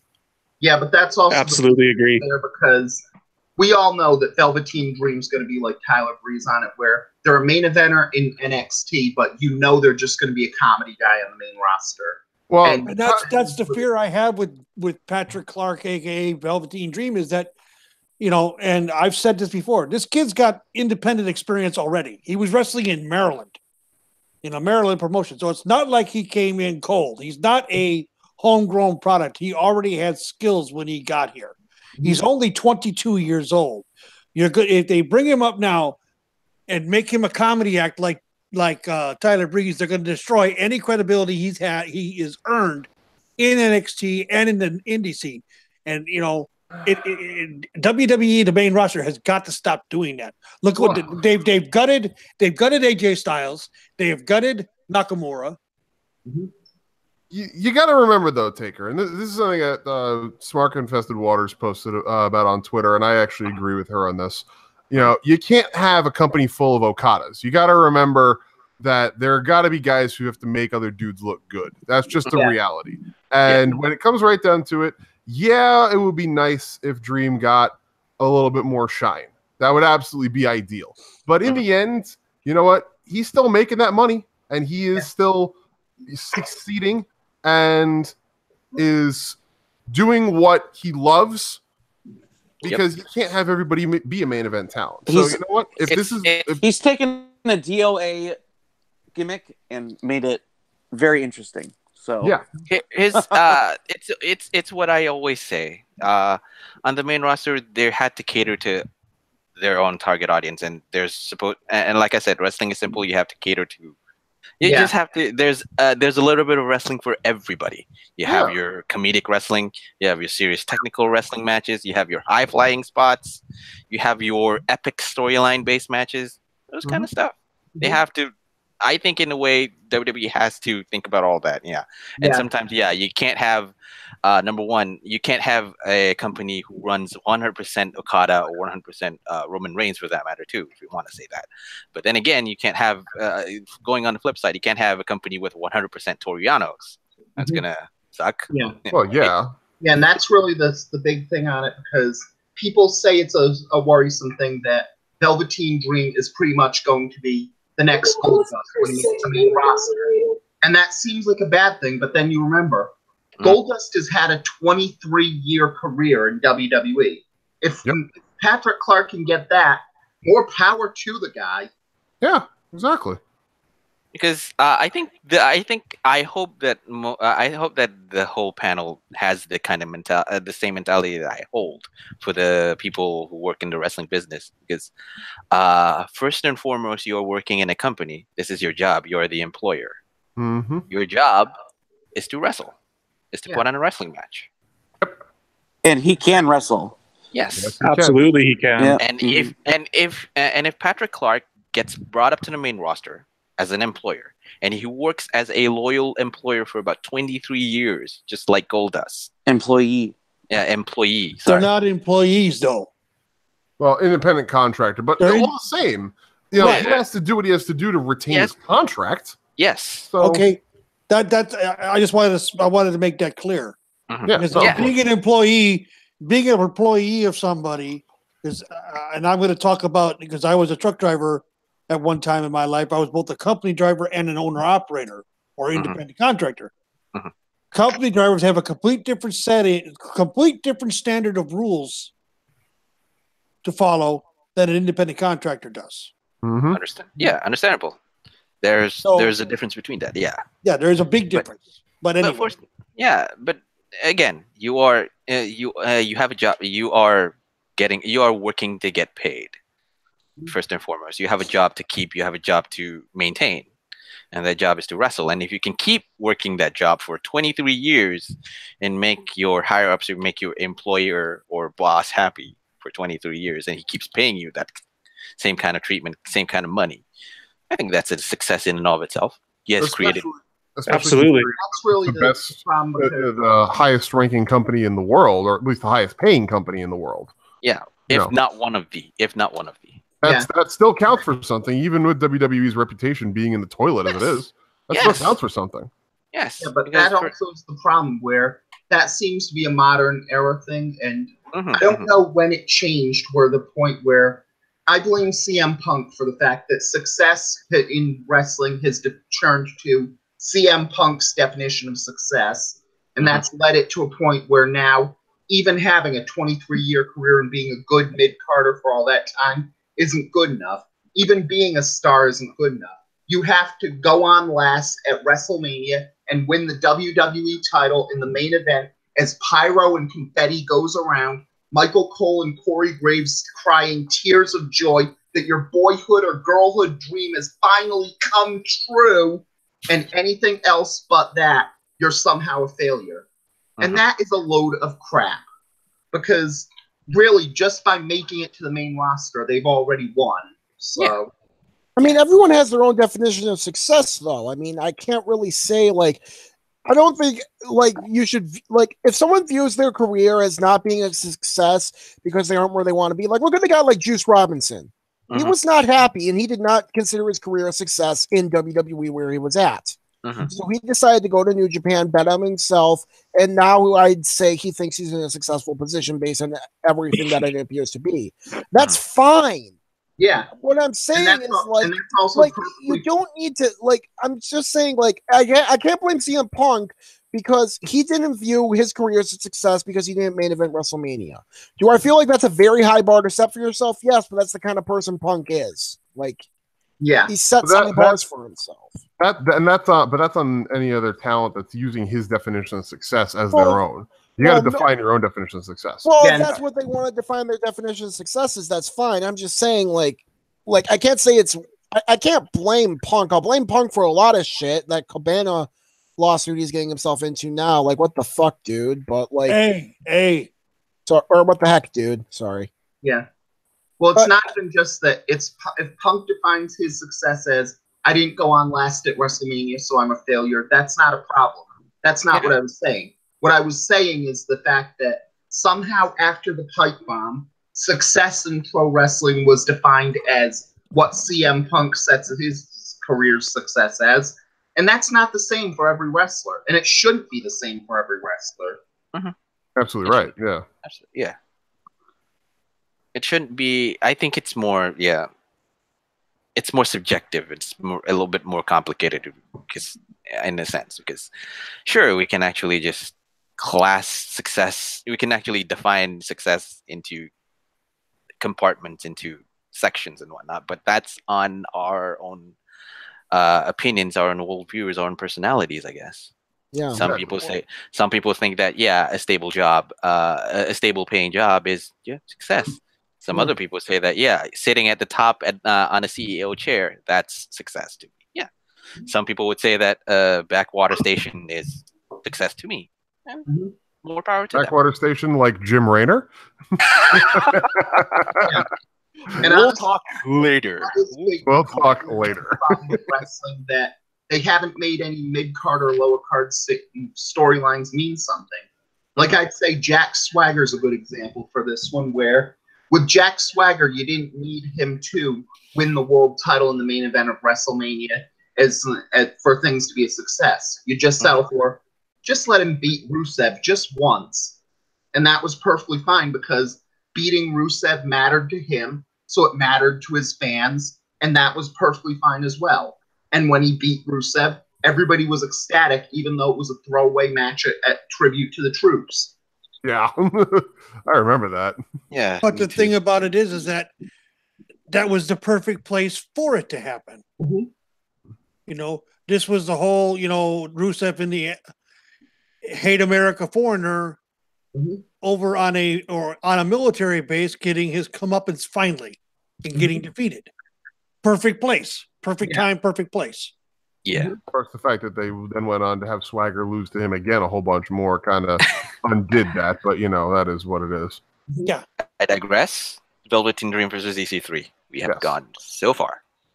So, predictions, betting guesses, educated guesses, not betting guesses, educated guesses. I'm looking at the Baszler Sane match, and it's a rematch of last year's Mae Young Finals. Mm-hmm. Talk is Shayna's moving up after this. As she should. As she should. She's ready to go. I mean, she didn't need much polish after 4 years on the indie scene. She just needed basically, her skill set's pretty solid.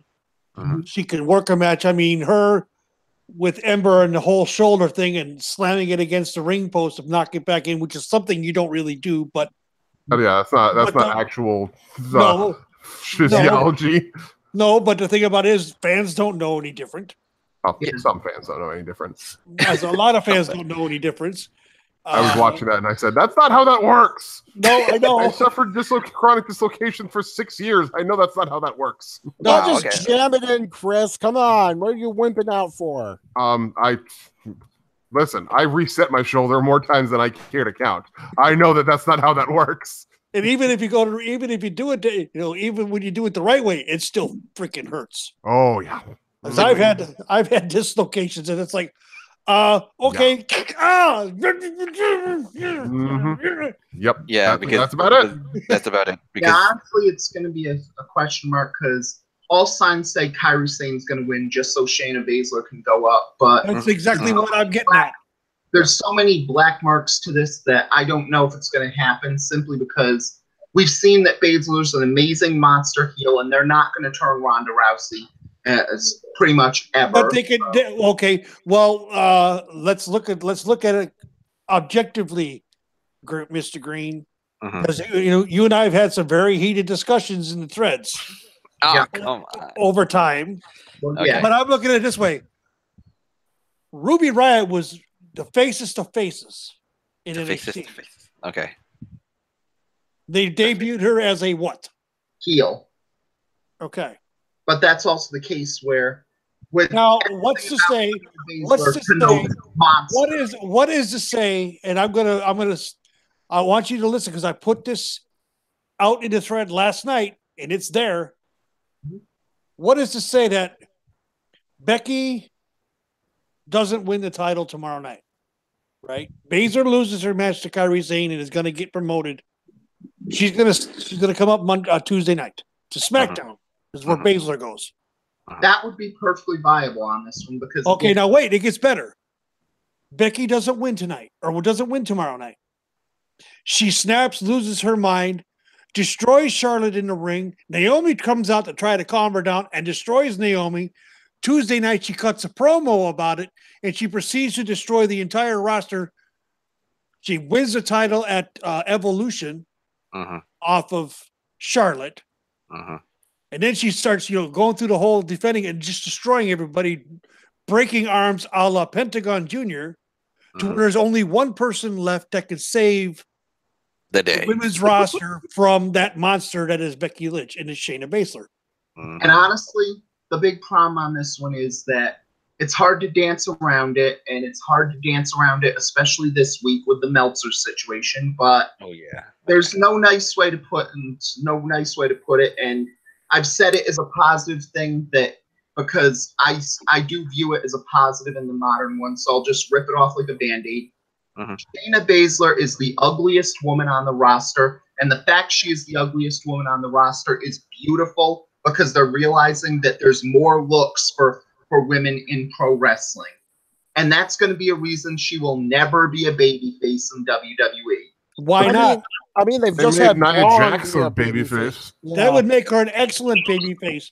Look at Nia Jax. Okay, they're making. Look at how they turned Nia from heel to face.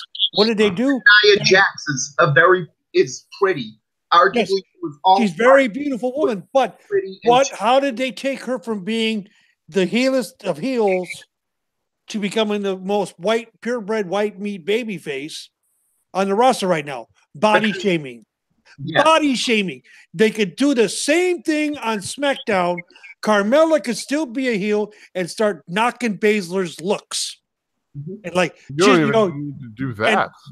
But that is an option. Yes, that is an option. Yes. That will get Baszler over bigger than hell. Or you could just call Baszler up as a face and not do anything. I mean, exactly. But if they want to get if they want to get the sympathy on her. They don't need to get sympathy on her. Have her be. What they really need to do is stop booking their baby faces like idiots and actually have a strong, dominant baby face. That's what they should do with That's the problem. Honestly, they should just have Becky. Or if you want to call her up as a heel, just call her up as a heel against Becky. That would be a great promo since everybody loves Becky. They're probably going to call her up as unaligned because they want to do the 4 Horsewomen versus 4 Horsewomen match. Even better! Look at that! It's already built in. Becky against Shayna. I should be a goddamn WWE creative person because I do this so easy for them. I mean, there's 2 of the horsewomen from MMA up in Ronda, and Shayna.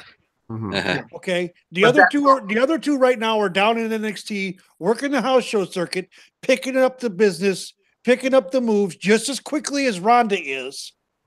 Ronda's having the one thing that is driving me crazy about people, and I've said this before, and I'm going to say it again.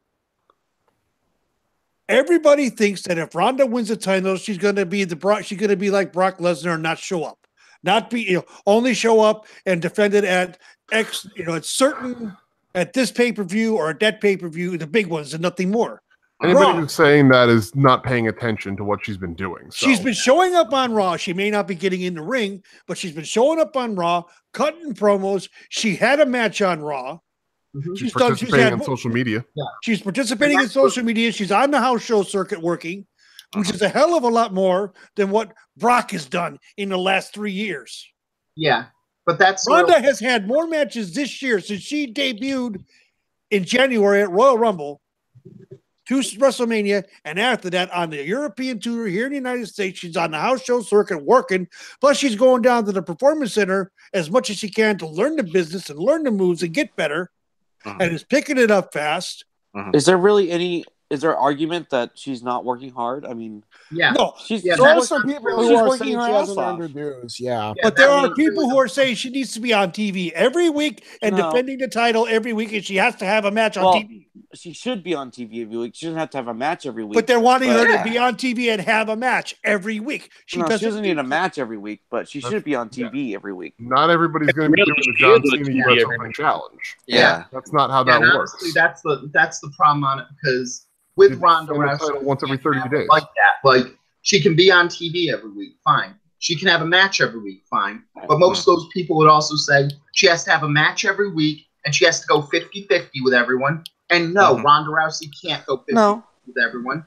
And that's she needs to work. She's working. I think she's working. My favorite wrestler.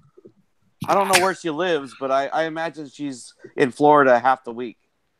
Oh yeah, working her ass off. You know this match between her and Alexa has been rehearsed extensively. Oh yeah. Every move for move. Every move has been rehearsed where it's going to be, I'm going to say it now. And we all know, and Sal, you said it just Thursday night. Alexa Bliss doesn't work to help. She doesn't do anything. Alexa Bliss sucks. Okay. This is going to be her best match. Yeah. It should be no more than 2 minutes or 30 seconds of her getting murdered. And if it is, it will be her best match. But I'm saying if it goes longer than that, it's going to be her best match. Why? Because they've been in the ring for weeks on end already, rehearsing and going through everything. Yeah. Have they, though? Or has I wouldn't be surprised if Ronda's putting in the work. That I won't deny. I will question if Alexa has. Because Alexa doesn't care. They did it with her and Nia. They did it with. Her and Nia are also best friends, so I wouldn't be surprised if she wanted. Are they still best friends? I thought they had a falling out. No, they're fine. I mean, at that time they were, regardless of their status now. But for the WrestleMania match, they were, they were best friends, and they, they definitely put in the work because I'm sure Alexa wanted to make sure that her best friend looked good in her WrestleMania big win. So I wouldn't be surprised. Yeah, and even if it's a difference between Nia Jax and Ronda Rousey. Nia Jax is a good monster, but still a monster. Ronda Rousey is sold as the baddest woman on the planet. This match would be 30 seconds, armbar, destroyed. Alexa does that thing she can do with her elbow where she gets it hyper extended. Yeah, and that's basically it.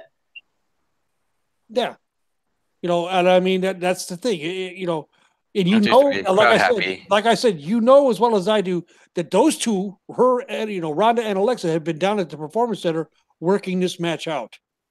So it looks good. Yeah. If it goes even if it goes 5 minutes, as long as Ronda wins with the submission armbar and it looks like she destroyed and injured Alexa, it's going to be great. Yeah, it's going to be a great I don't match. I don't know if they can pull the same spot with the hyperextended elbow again because they gave away. Well, they gave away at one of the pay-per-views that she uses that to her own advantage. So, I think she gave that with. I forget where that was. I think it was at TLC. I think it was, TLC with Becky. Yeah, that was it. TLC with She Becky. did it on SmackDown too. Like and TV. she did it twice. She did it twice. But in any case, guys. You guys are way off base again. We're still talking about TakeOver. Yeah, we're still talking TakeOver. Basically, you seem to think that I don't want Becky or Bayley or Sasha or Charlotte to turn heel. It's not that. I am resigned to the fact that the Four Horsewomen are going to turn heel for the MMA Four Horsewomen, even though you have Ronda Rousey, who could be construed as a heel if you wanted to for it. You have Shayna Baszler, who's a better heel. You have Marina Shafir, who's basically Mrs. Roderick Strong, who's a heel in NXT. And you have Jessamine Duke, who no one's heard of. So... You're not wrong.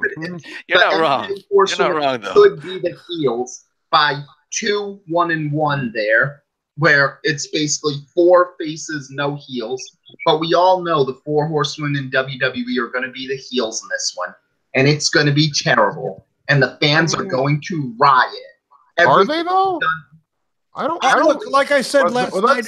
Like I said last night in the threads, the story of Becky being the plucky face who seems to always come up short or get screwed is going to end tomorrow, because Becky is going to, if she does lose by a screw job,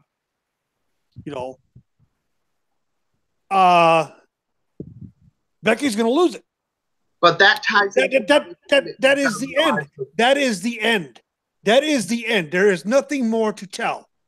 Yeah, but that's also something that you've got to keep in mind in it, where on paper this would be where it ends, but you've also realized that perception is reality in the WWE, and the fan and Becky Lynch's fans perceive Becky Lynch as she's being underutilized, even if she isn't. That's why they could make this angle where Becky Lynch has never gotten a chance, really, even though she was the first pick of the SmackDown Women and the first SmackDown Women's Champion, and got a reign for 3 months. And they during which Becky Lynch is at the point where look, she had a 3-month reign, during which 6 to 8 weeks of she was out either sick or injured. And that you cannot tell me, and there isn't anyone on this panel that can tell me that doesn't carry some weight. Well, as to what your booking is when you come back. It does carry some weight, but the point I'm making is that even with all those things, the fans still perceive Becky as being underutilized. Because she is! Like, that's the thing. Charlotte and Alexa have been champion for most of the time during SmackDown's existence. During the entire main roster run for both of them. Yeah, and the thing is, Becky has gotten better reception than fabulous Moolah, and the fans of Becky Lynch had whined she didn't hold it for 29. Look, I mean, she's better than those two, though. Quite frankly, she is. She gets better reactions. She's still somehow insanely over in spite of literally everything.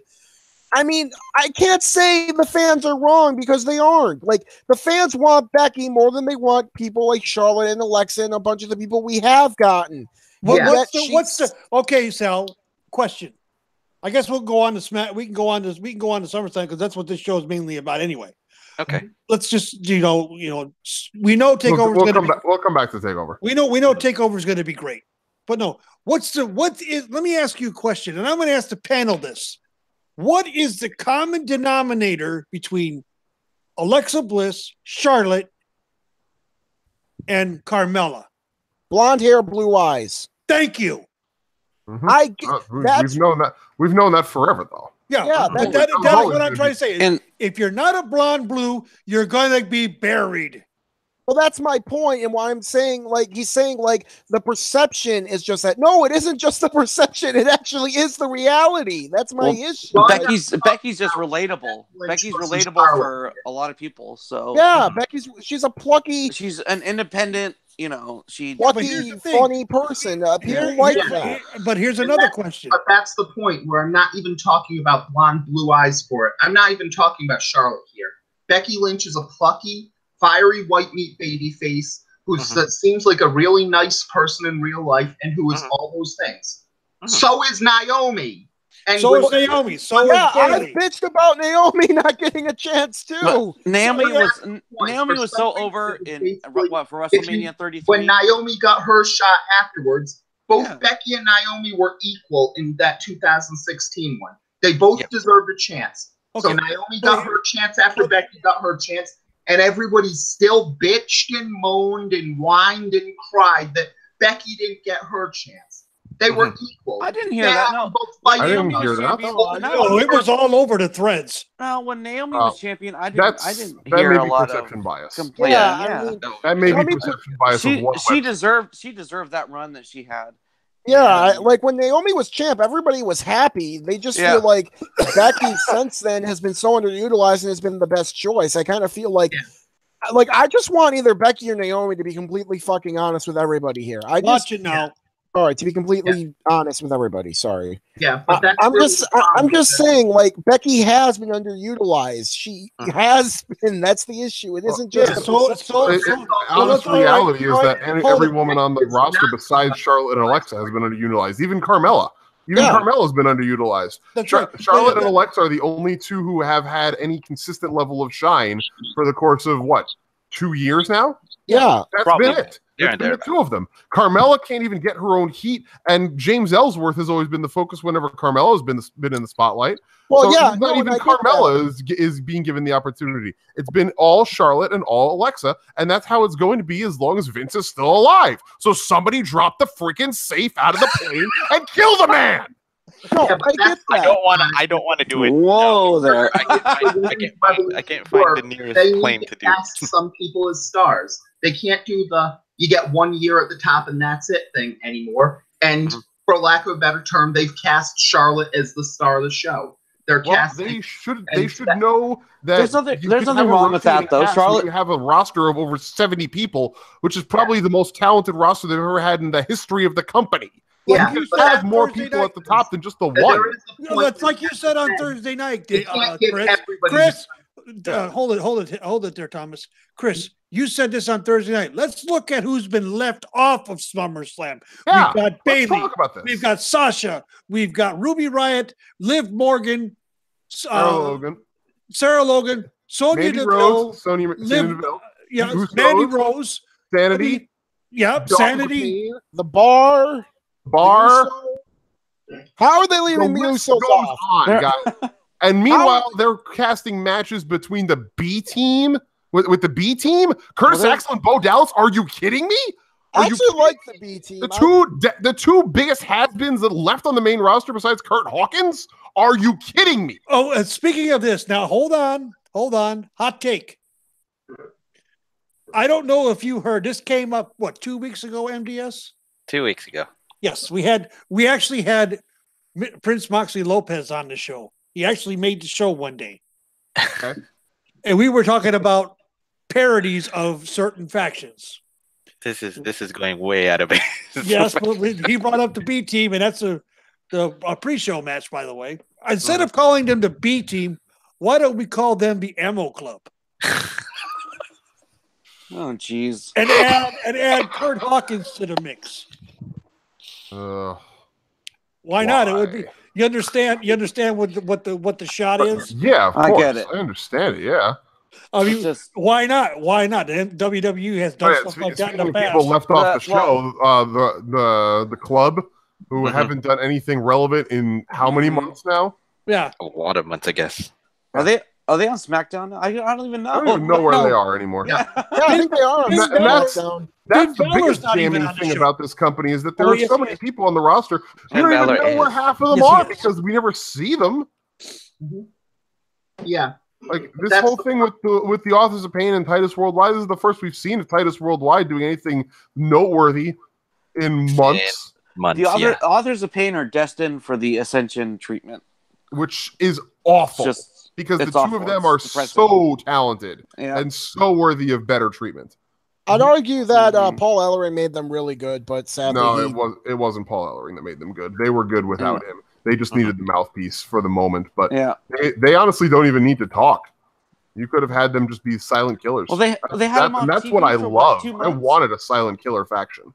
How long were they off TV? Just they didn't even show up on Raw for like 2 months. After they debuted the night after Mania. Yeah, and then immediately disappeared. Well, there was immigration. There were visa issues, I think, with them.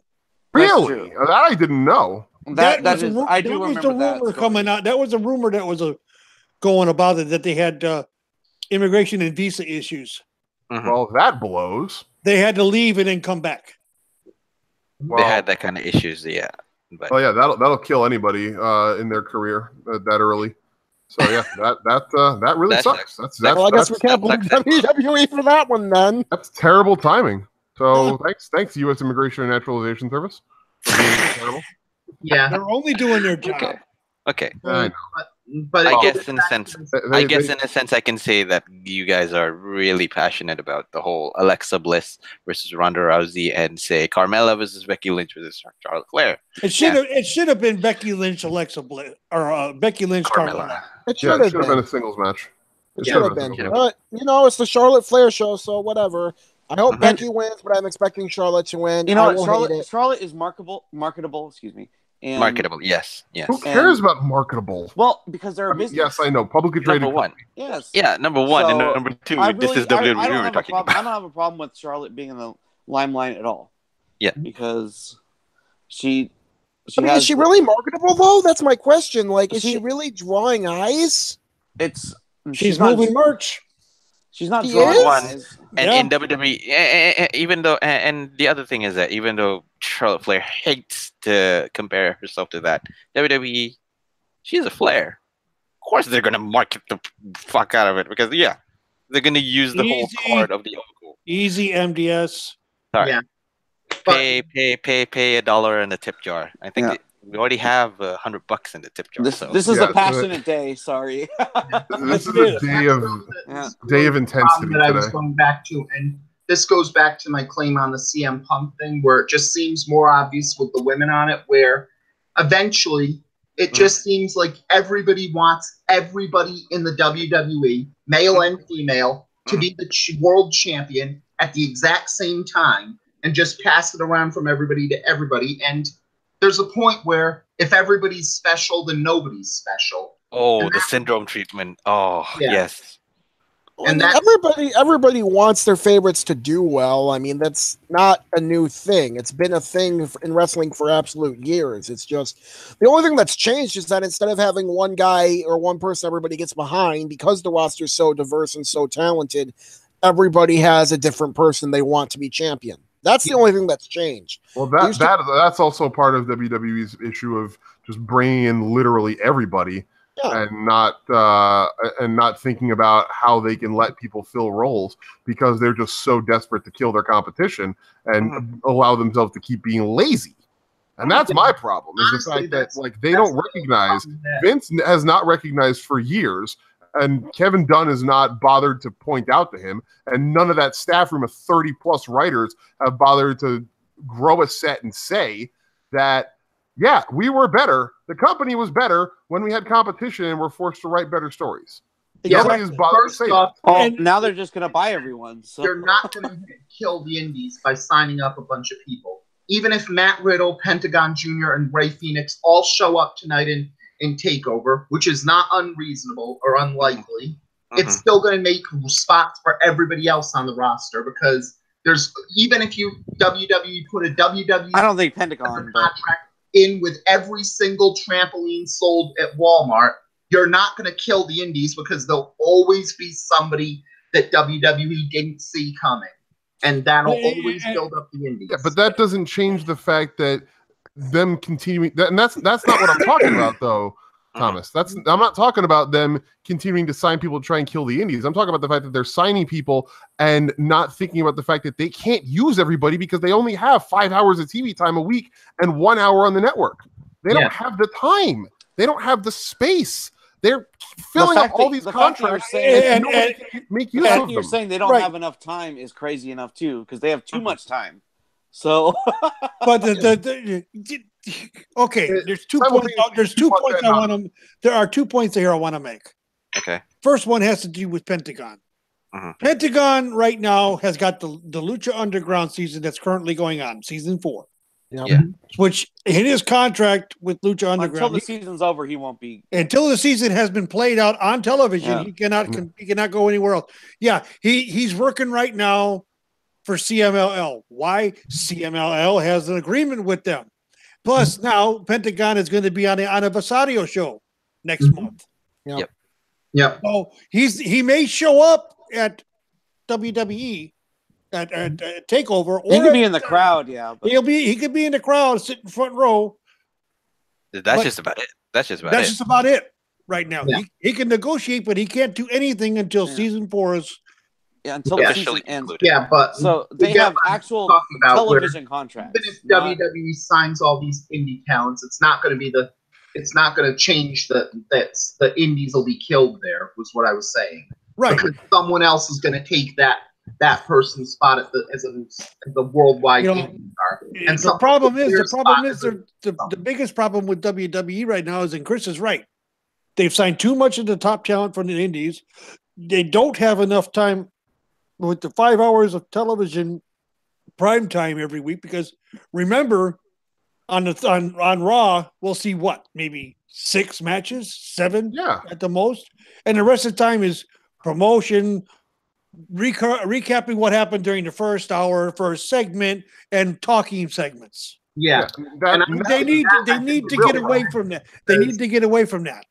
Yeah, have one talking segment per hour. The fans like their goldfish on it, and have recaps of recaps of recaps. And if they took out those recaps, you could get at least one more match in. Possibly that's 20 minutes. Yeah. It never used to be like that. At least with WCW back when WCW was 3 hours, people complain about during the match they would talk about the pay-per-view, but there was still a match going on, so you could pay attention to that. Right, the match was going on. Yes, yeah. The play-by-play wasn't giving you every detail. Every detail. They were also talking about other stuff, which is how it should be done. Yeah. If you look at Raw back then, during that time too, they didn't have a lot of talking segments. They had more matches. Yeah, and that's another problem on it, where the big weakness of the women's revolution right now is that for some reason WWE has gotten the message from fans, and the fans have decided long match equals good match. If a match has a commercial break in it, then it was a long match, and that meant it was somehow a good match. But they're getting around it. They're getting around it now. Well, I don't know if that's still the case. No, the big issue with the women's revolution is that was always a facade. They aren't even sticking to it anymore. Lip service. It's all been lip service. Yeah, from minute one. This isn't the fans' fault, Thomas. I know you I don't want to assume things, but the fans aren't the issue here. The issue is that WWE is that they've never been truly committed to it. It was always for the good PR. I mean, look at it now. They aren't doing a long match doesn't necessarily equal a good match, but they used to give the women more time. They used to give them at least a couple segments every show and a couple matches every show. Now we're back to the one match diva length thing that's 5 minutes at most. Exactly.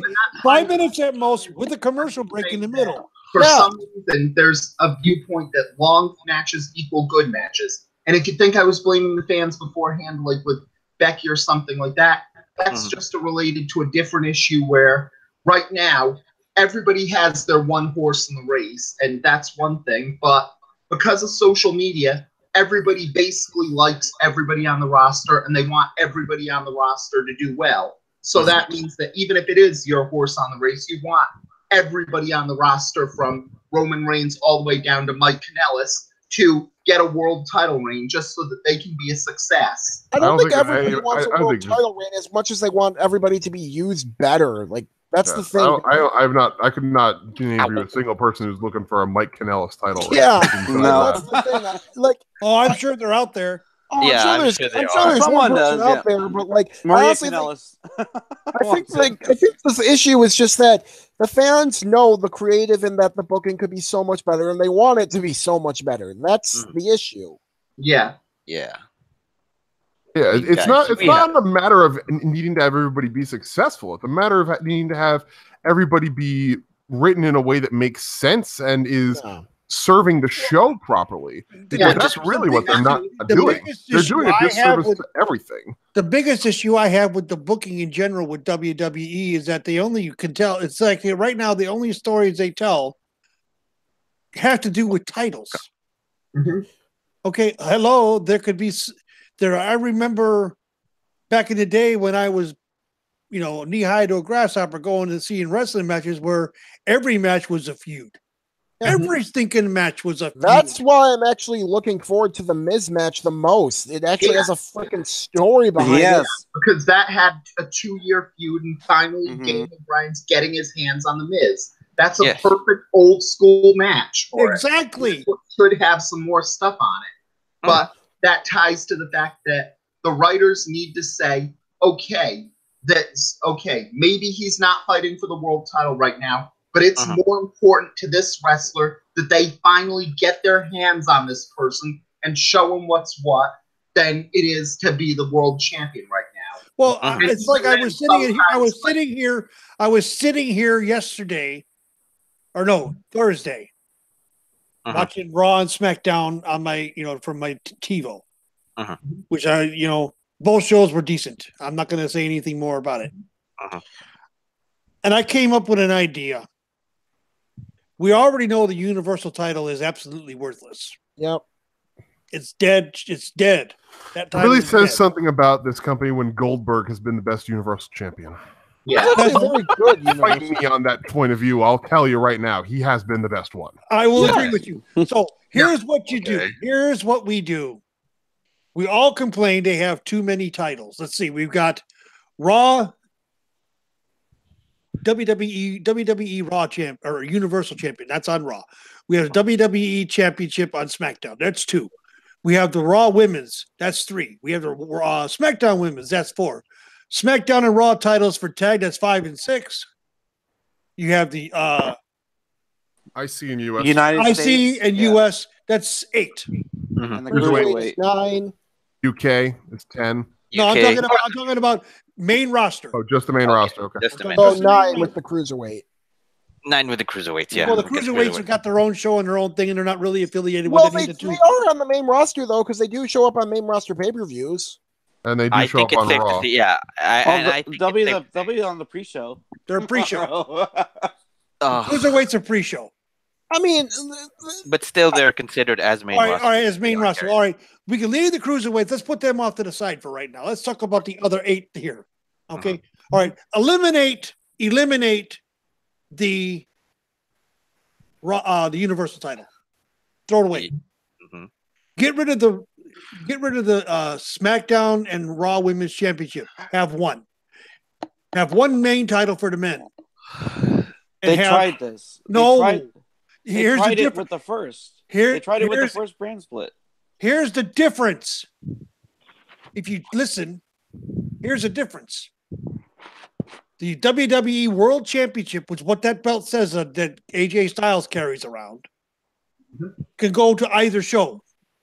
One pay-per-view is Raw, another pay-per-view is SmackDown. You know, they don't have the brand specific SmackDown, but they have to. It has to go back and forth. Same with the women. It has to go back and forth. That way, both shows get to see a champion for a while. But they did that before. It didn't work. Yeah. It didn't work. And it didn't work, especially with the women's title, because they said beforehand when those titles started, Raw and SmackDown both have the women's title, and it's on both shows. And you can't have... after about 3 months, they suddenly said, nope, screw SmackDown. It's a Raw title now. Or the champion can't have 2 feuds going. So no, I'm saying after the pay-per-view that the champion has been, going against the top person from Raw, they switch over to SmackDown right afterwards. Mm-hmm. I mean, that kind of says you can skip watching a show for a bit then though. I mean, even if you alternate it, it's oh, okay, I don't need to focus on the women on SmackDown, so I'll skip all their stuff this month, and then I'll watch it next month. That's because they can't write a title, a feud that's not about a title. Oh, no, I understand that. I mean, they decided but if they did this, it would force them to build feuds without the title. I mean, to determine who's going to be the number one contender. That's where you get into the rank. You go into a ranking system. The man is simple. US and IC are the number one contender. Period. Well, here's the thing. That's how it used to be. That's how it used to be. Yeah. Yeah.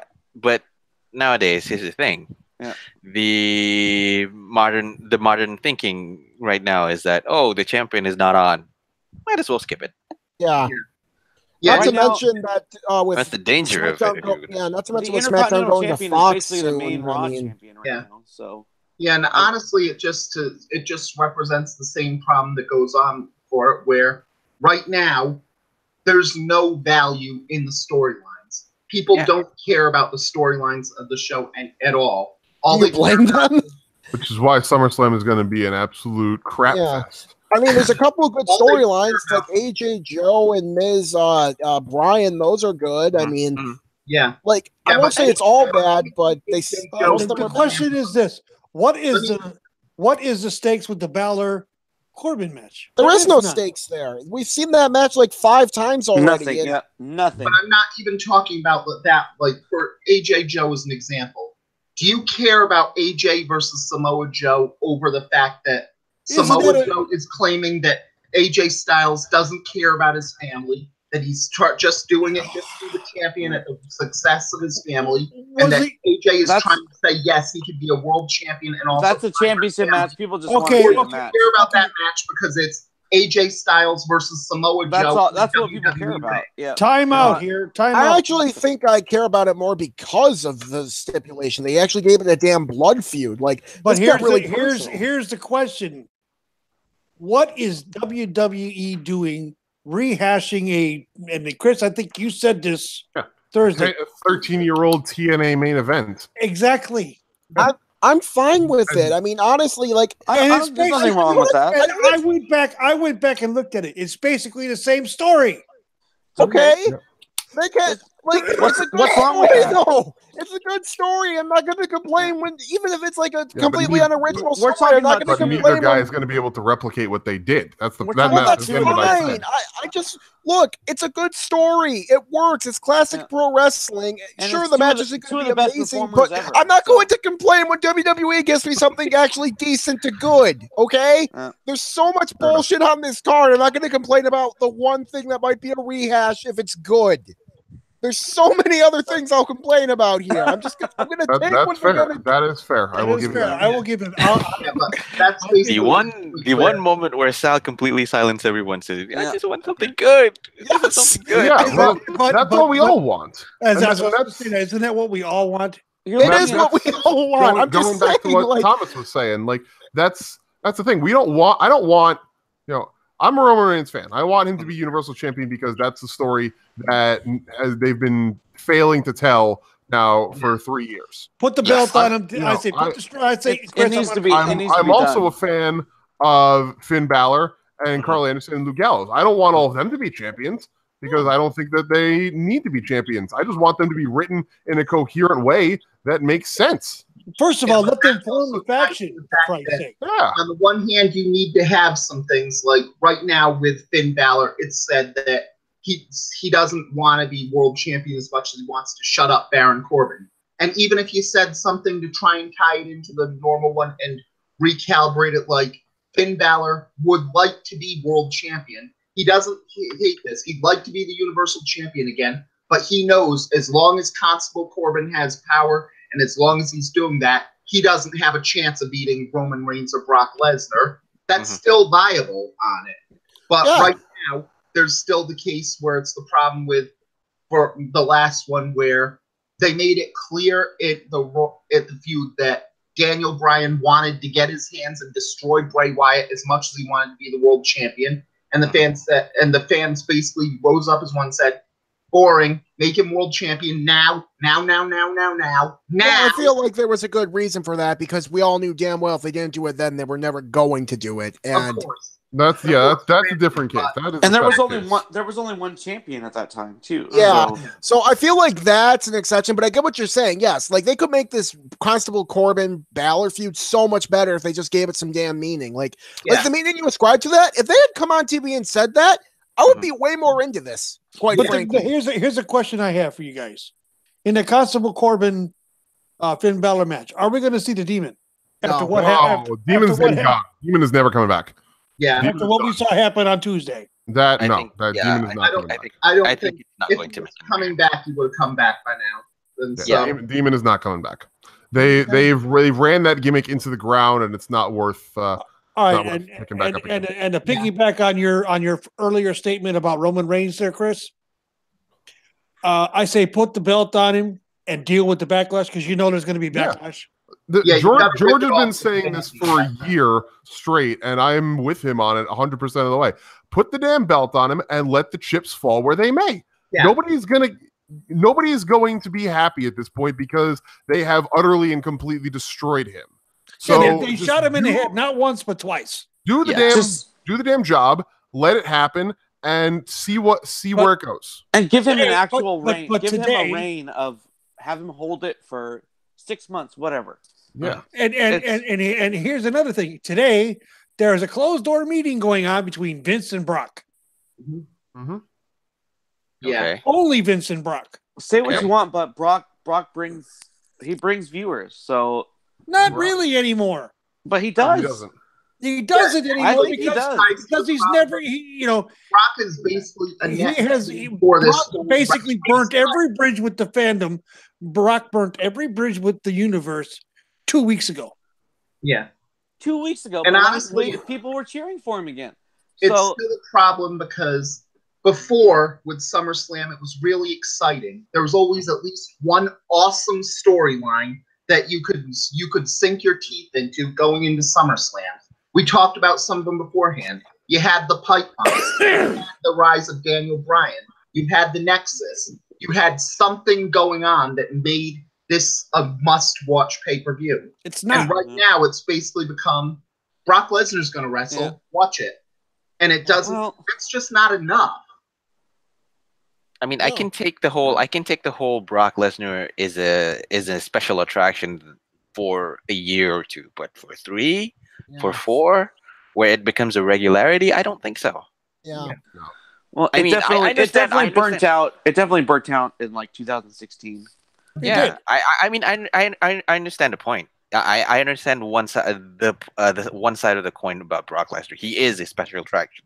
He is a 1 in a million, once in a generational talent. And if you don't want to admit it, he brings viewers. He does. Yeah, and he does. There's stats. I'll give you that. I'll give you that, Angel. He does bring viewers, but he doesn't bring the viewers that he once did. Yeah. Oh no, that's and for even sure. if it's just absolutely that it's just a net negative when you're selling the SummerSlam around. Brock Lesnar's going to wrestle, and that's just not enough. And Suplex City is run its course. Like MMA or boxing, where you can't have just the promise of one big star in a match could sell a pay-per-view. Yeah, that's not how that works anymore. Storylines to build everything to make it, okay, I want to see this show. Yeah. I mean, it especially doesn't work when WWE's whole philosophy has been the brand over stars. I mean, you can't tell us you should buy this because you're going to see Brock Lesnar when every other time you've been telling us, oh, yeah, everybody else sucks, just buy it because, you know, hey, it's WWE. I mean, here's the thing. Here's another thing, though. If Brock Lesnar was born in the 1980s or probably 1970s, he could have made billions of money. He could just work he on... He does make billions of money. What are you talking about? No. My point is that he makes plenty of money. He's saying if he worked in the 70s and 80s, he would make a lot more because he could be the territory guy, special attraction, goes to the territory for a little bit. He could be... let's put it this way. If Brock Lesnar was born, it was wrestling in the era that I grew up watching, okay, the 70s and early 80s, he would have been another Abdullah the Butcher. Yeah, the heater to come in to cool down the baby face that's way too hot. That's what he does in UFC. He makes so much cash when he goes and has one UFC fight. Whatever his next UFC fight's going to be, it's going to draw 1 million viewers, and that's just how it is. It is, but here's the biggest point: WWE is an MMA. Yeah.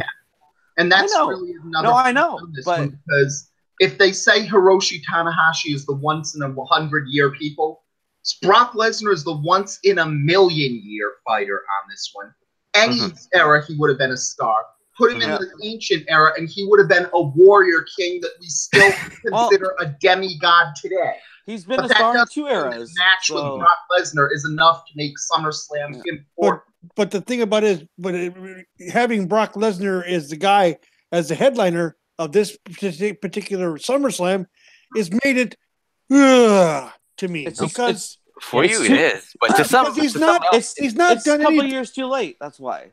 Not only that, but it's also hurt this one because it's the same storyline right now for Brock Lesnar, Roman Reigns that we had for WrestleMania. Brock Lesnar doesn't love you. Brock Lesnar only cares about the money. Brock Lesnar isn't a real champion. Roman Reigns. The only thing I want to see, the only kind of match that will make it worth it to me, is to see a rehash and the same kind of action that we saw at WrestleMania 31 between Roman and Brock. That will make it worth it to me. Here is Roman basically getting destroyed and getting up and laughing and smiling and going, I'm still coming. Yep. That's what it should be. That's what it should be, but it won't be because he's just too stubborn and insists on having it be on his terms. They ruined it. And no one else's. It should have been that way at WrestleMania.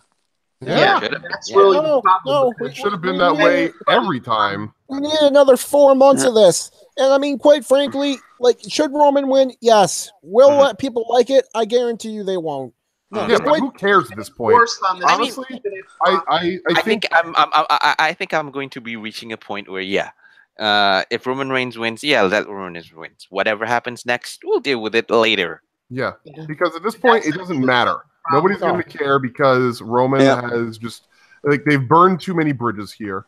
At this point, it doesn't matter. They've thumbed their nose at the fans so many times. They might as well thumb the nose even more and just go all in with it. But Vince won't, because Vince wants it to be on his terms, and there's your problem. But he wants the coronation that the Shawn Michaels. I'm sick of hearing coronation. That's not what it is. But it is. That's what he wants, though. That's what wins. I know he's not going to get it. If he's still looking for a coronation, quote unquote, then he hasn't been paying attention, because there is no such thing as a coronation for him anymore. It's as if WrestleMania 6, there was WrestleMania 12, and here's the thing. WrestleMania 31 was the time for Roman to be coronated as the guy, and they backed out of it. Yep. Well, no, I don't agree. They put and listen to me. This is what. Then they put the title on that sniveling little weasel, Seth Rollins at the time. But okay. Well, find the fault in it. Find the fault in it. Rollins' reign wasn't very good, but there was a time when Roman, they gave him a chance. He had a great feud, and then when he won the title in Philly, people were cheering for him, and then they just went back to the old well. Yeah, but that also ties to that should have been times. Yes, after TLC in 2015 is when the Monday after, whatever. I think that was the is the day after TLC 2015 when he won the title and he Superman punched Vince off the apron. Yeah, yes. and then they brought back the Authority and the whole they went to the same thing freaking well. It was just that was when everyone wanted him to be champion. Yeah, and then people cheered Triple H winning the title at the Royal Rumble. That's that's crazy. That's just crazy to me. Yeah, madness. Madness. Mm-hmm. I mean, okay. Hold 5. You haven't said much. No, I've just been listening and agreeing with some points, disagreeing with others, but don't be offended. I know. Do not be afraid to jump into this den of lions. Don't be afraid. Yeah, we're sweethearts. I know. Please. No. No. So, what match do we want to rave about next? Can we talk about the match with where one of the competitors is the wrong person? Which one is that? The Seth Dolph Ziggler versus Seth Rollins? Yeah. Drew McIntyre versus Seth Rollins? Yeah. I would agree.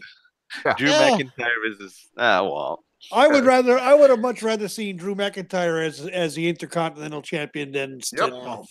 You know what the sad thing about this match is? This is probably like one of the There's so many sad things. Well, this is probably like one of the top 5 matches on this card. It is. It is. Oh, it's gonna be phenomenal. Well, somehow until it comes down to it being about the interference, because that's what it's about. This is definitely going to have interference. Oh yeah, you don't slot Drew McIntyre and Dean Ambrose together without interference. Yeah, this is going to be about when Drew McIntyre and Dean Ambrose jump in, and what their roles are. I would love nothing more than to see Drew McIntyre and Dean Ambrose just beat the shit out of each other. Oh, they will. They will. That's going to be a great. I mean, let's look at how Dean left. Okay, he was not when he came back on Monday night. I looked at him and I looked at his look and I'm like, holy shit, who is this guy? Yep. He completely changed his look. He's jacked as all hell. He cut his hair. Language. Yes. He cut his hair. Okay. It's like, okay, interesting. And they always say a look change is always a harbinger of a turn. Yep. That's a no. There's going to be a turn, but I don't think it's going to be today or tomorrow. No, I don't either. No, it'll be down the road a little bit, but there's definitely a turn coming. Yeah, it's too quick for Ambrose to turn right now. Maybe not. Maybe not. Yeah. I think it could happen tomorrow. It could, but I doubt it's going to happen. He's going to figure out a way to help Seth get the title, and then you're going to see the slow burn. it's like we're already beginning to see. If you look at it closely, you're already beginning to see the slow burn starting. Yeah, slow burn starting with McIntyre and Ziggler. Mm-hmm. Okay. Then here's my. If Ziggler loses the title tomorrow night, come Monday night, Ziggler is going to blame McIntyre for not having his back and keeping the title on him, and that's going to really accelerate the breakup. Okay. Because we know what's going to happen.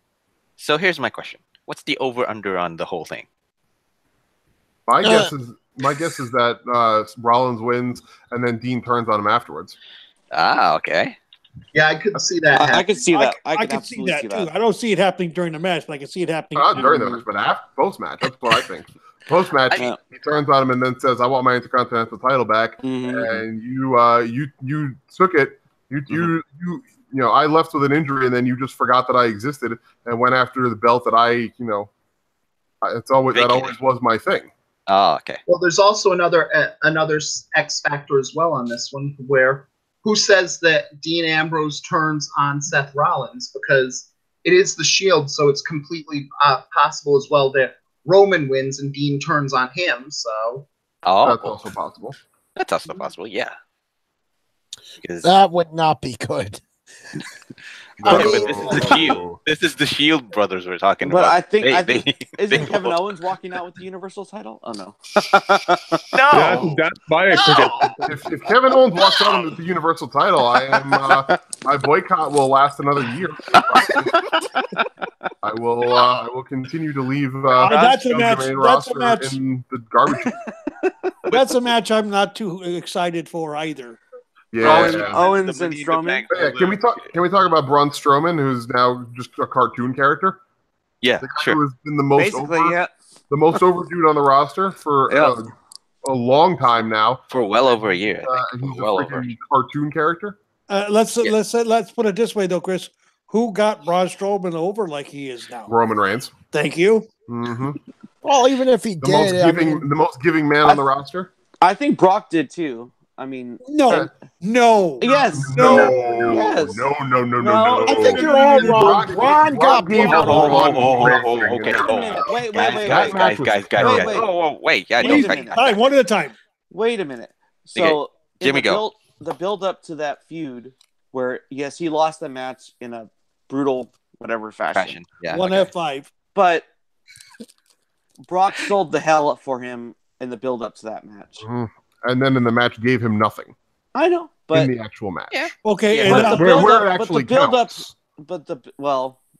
That's debatable. Yeah. But okay. Chris, you want to after he's done, you want to tackle this or should I? You can take this one. Okay. Go ahead. Go ahead. No, go ahead, Jimmy. Finish up. Yeah, finish your well, point. I'm just saying, in the build-up, Brock sold his ass off for Braun, and I thought that showed a lot.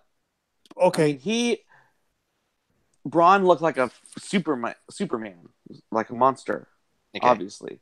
But the match is a different story. But all right, but here, okay, I see what you're saying. Now listen to this point. Okay.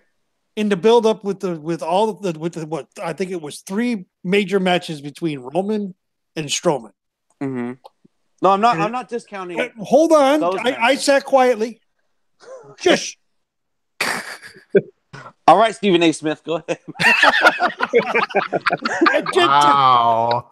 I'll take that as a compliment. As well you should. You should. Stephen A. is my hero. Anyway, finish the point. Baker, finish the point.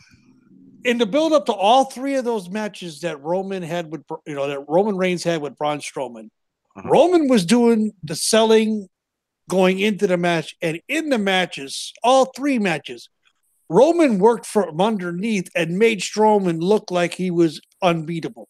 Okay. He would when Braun Strowman went into the match against Brock Lesnar, Braun Strowman was already a made man. Brock did nothing to make Braun Strowman. I don't agree. Okay. Well, we can agree to disagree. Yeah. I'm sorry that you're wrong. Stealing my line. I like it, Taker. Good man. I'm sorry that you are wrong. I'll hold on. I'm still talking here. That you are spewing this blasphemy. It's not blasphemy, though. No. It is blasphemy. Absolutely not. It's absolutely blasphemous. Jamie, I'll listen. What were you going to say? In the build-up to the Brock match, the match itself, I understand, did not go down as intended, yes. But in the build-up, in 3 weeks towards it, he kicked Brock's ass, and Brock looked like he died 3 or 4 times in the build-up to it. And to me, that made a huge impression on me, at least. I don't know, maybe not so much to you guys, but I thought that but held a lot of weight. Okay. But I'm not discounting. Braun Strowman was already a made man going into that match. I'm not discounting the feud with Roman. The feud with Roman was stellar. Okay, and the thing about it is, Braun Strowman going into that match with Brock Lesnar was already a made man, and he was made by Roman Reigns. Yeah, but the problem is Brock Lesnar basically turned him from it could have up to the match solidified made man, because with Braun Strowman there was always that question of, was it we love you Braun Strowman or we hate you Roman Reigns? And the match with Brock Lesnar basically made it so it was now we love you Braun Strowman. Yeah. And it shows that people just want someone that kicks ass. And that's here's what Stone Cold Steve Austin showed. And here's one other thing that I could point out. Here's one other thing I could point out on that match alone. Other than Brock Lesnar, who else is Braun Strowman going to have to carry or be carried? Kane? Let's remember, Kane was in the match as well. And we all dismissed Kane's role inside there. We all dismissed the mayor. The mayor. Mayor Jacobs, Tennessee. Mayor Glenn Jacobs of Knox County, Tennessee. I'm gonna give a hot take here. I don't think anyone but Braun got Braun over. I mean, hell, Braun was getting over when he was destroying lower card geeks like Kalisto, hitting him with a Christmas tree, and he was getting cheers. I mean, like he made James Ellsworth a name.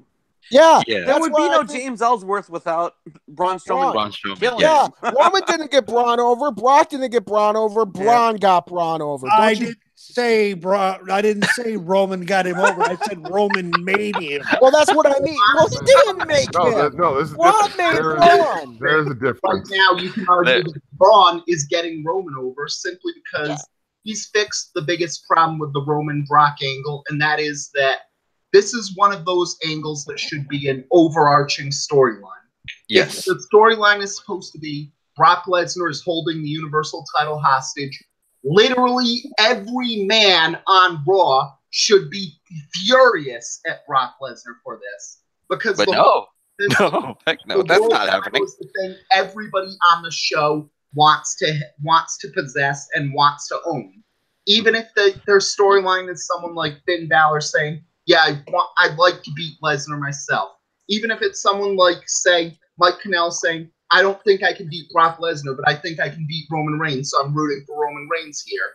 Every male heavyweight and most of the cruiserweights on 205 Live should have a strong opinion that Brock Lesnar is not there. They should be galvanizing around Roman Reigns if they have to try and free the title, because everybody should want that title belt.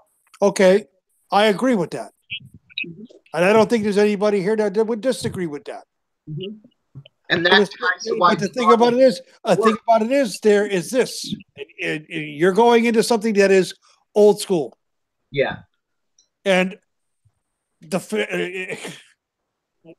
group here, we're a bunch of smarks. We're a bunch of guys that like the throwback stuff. We all do. There isn't one person on here that don't.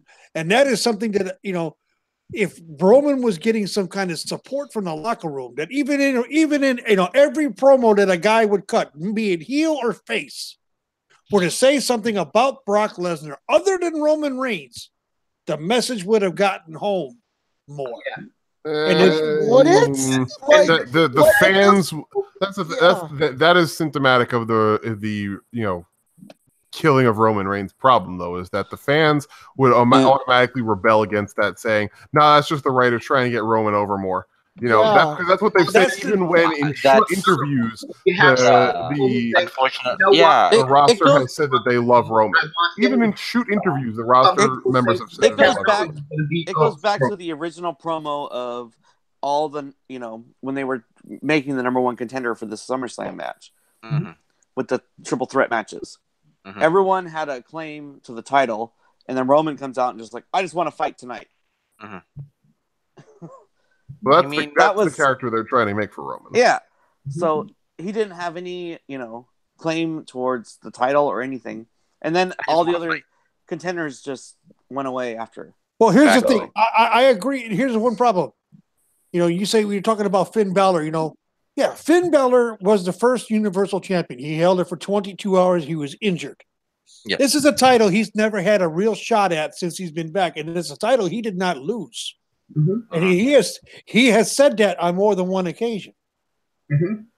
Yeah. And people, are sitting here, Angel's sitting here, or no, you are, Thomas, as a matter of fact, you're sitting there saying, well, I just want the title. No, he has a vested interest in the title because, one, he got injured and he had to advocate. He had to vacate the title. Yeah. But that even Vacant once again has one of the longest reigns of the title. Mm-hmm.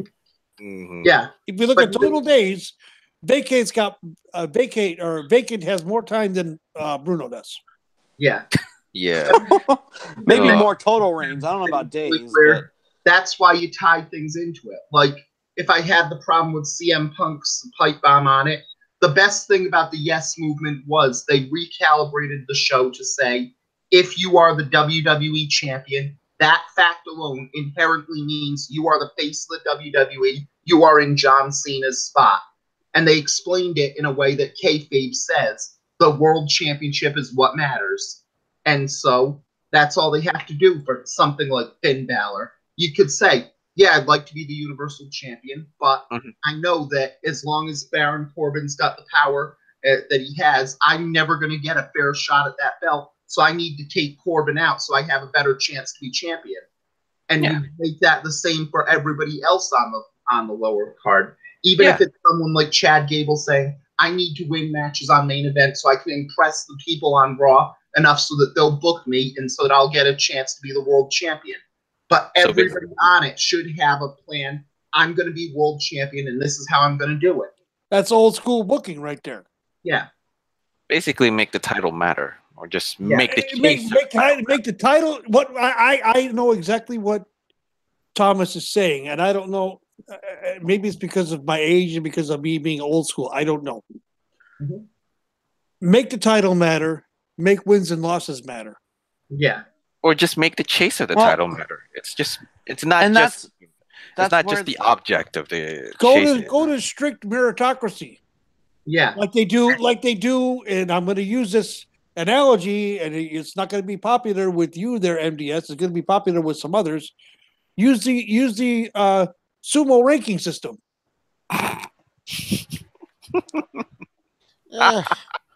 WWE would find a way to bungle the ranking system, quite frankly.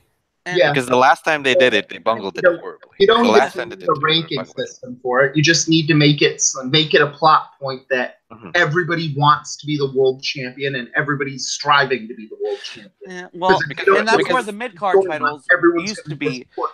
Put it on. The mid-card championships used to be like, okay, they're grooming this guy to move up, become the world champion over the United States title in WCW and the Intercontinental Championship in WWF, WWE. Yeah, that's what they at one point. Well, I shouldn't say at one point. Every time that they try to bring up the history of the IC title, they always have that be. Oh yeah, this title has always been considered to be the stepping stone up to the WWE Championship or whatever they want to say. So they always bring that up. It's just that they never follow through on it. Yeah, that's the inherent problem of it. They don't follow through. Well, there's too many titles now. Yeah, they want to how to say.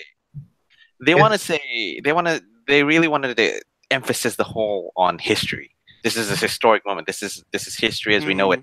This title, this belt, this reign has a lot of history to it, and yet they don't want to go back to history. They don't want to enhance the whole history. Well, it's not even just about history as much as we all know that Victor probably will never be the world champion. But when I say that means that his entire motivation is, I just want to go out there and have fun with the WWE universe. I mean, it's a good sentiment and all that, but that's not exact. But the closest they've been is when Seth Rollins was the world champion and John Cena was the United States champion. The U.S. title was big then, but you knew that Seth Rollins was the big champion. That's why I miss just the one world champion, but it just doesn't work with the brand split. Yeah, there's too many people, way too many people for just one champion. Yeah, that's true. Okay. Okay. I'll quickly go on this one on a card-by-card basis because I think this has been a very offhand yet very informative kind of show for SummerSlam. Okay, I'll do this quick. You have 13 matches, minus 3 because 3 of them are on the pre-show, so that means we only have 10.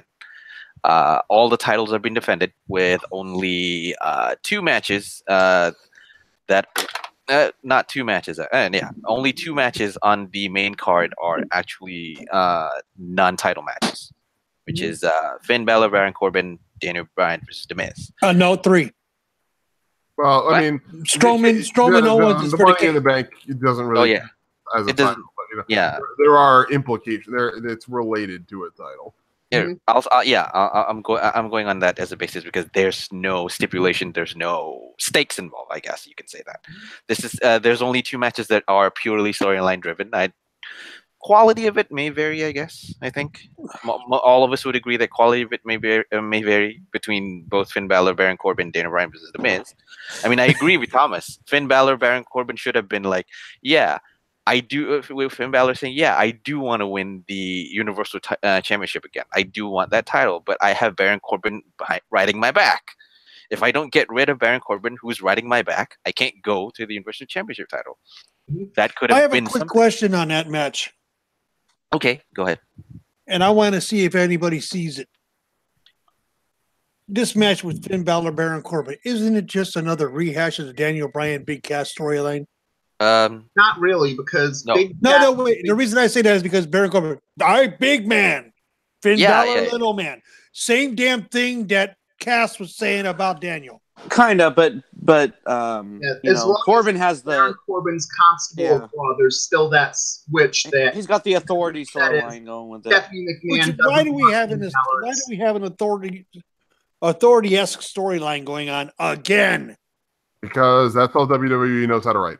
Yeah. That's all they've ever known how to write. It's kind of because no effort. The authority storyline is going to happen because all of pro wrestling is built around evil boss versus pissed off employee, and that is what it is. And it's doubled because the authority storyline also brings in that real world viewpoint from a lot of the fans of, we don't want this person to be the world champion, and we're openly holding this person back.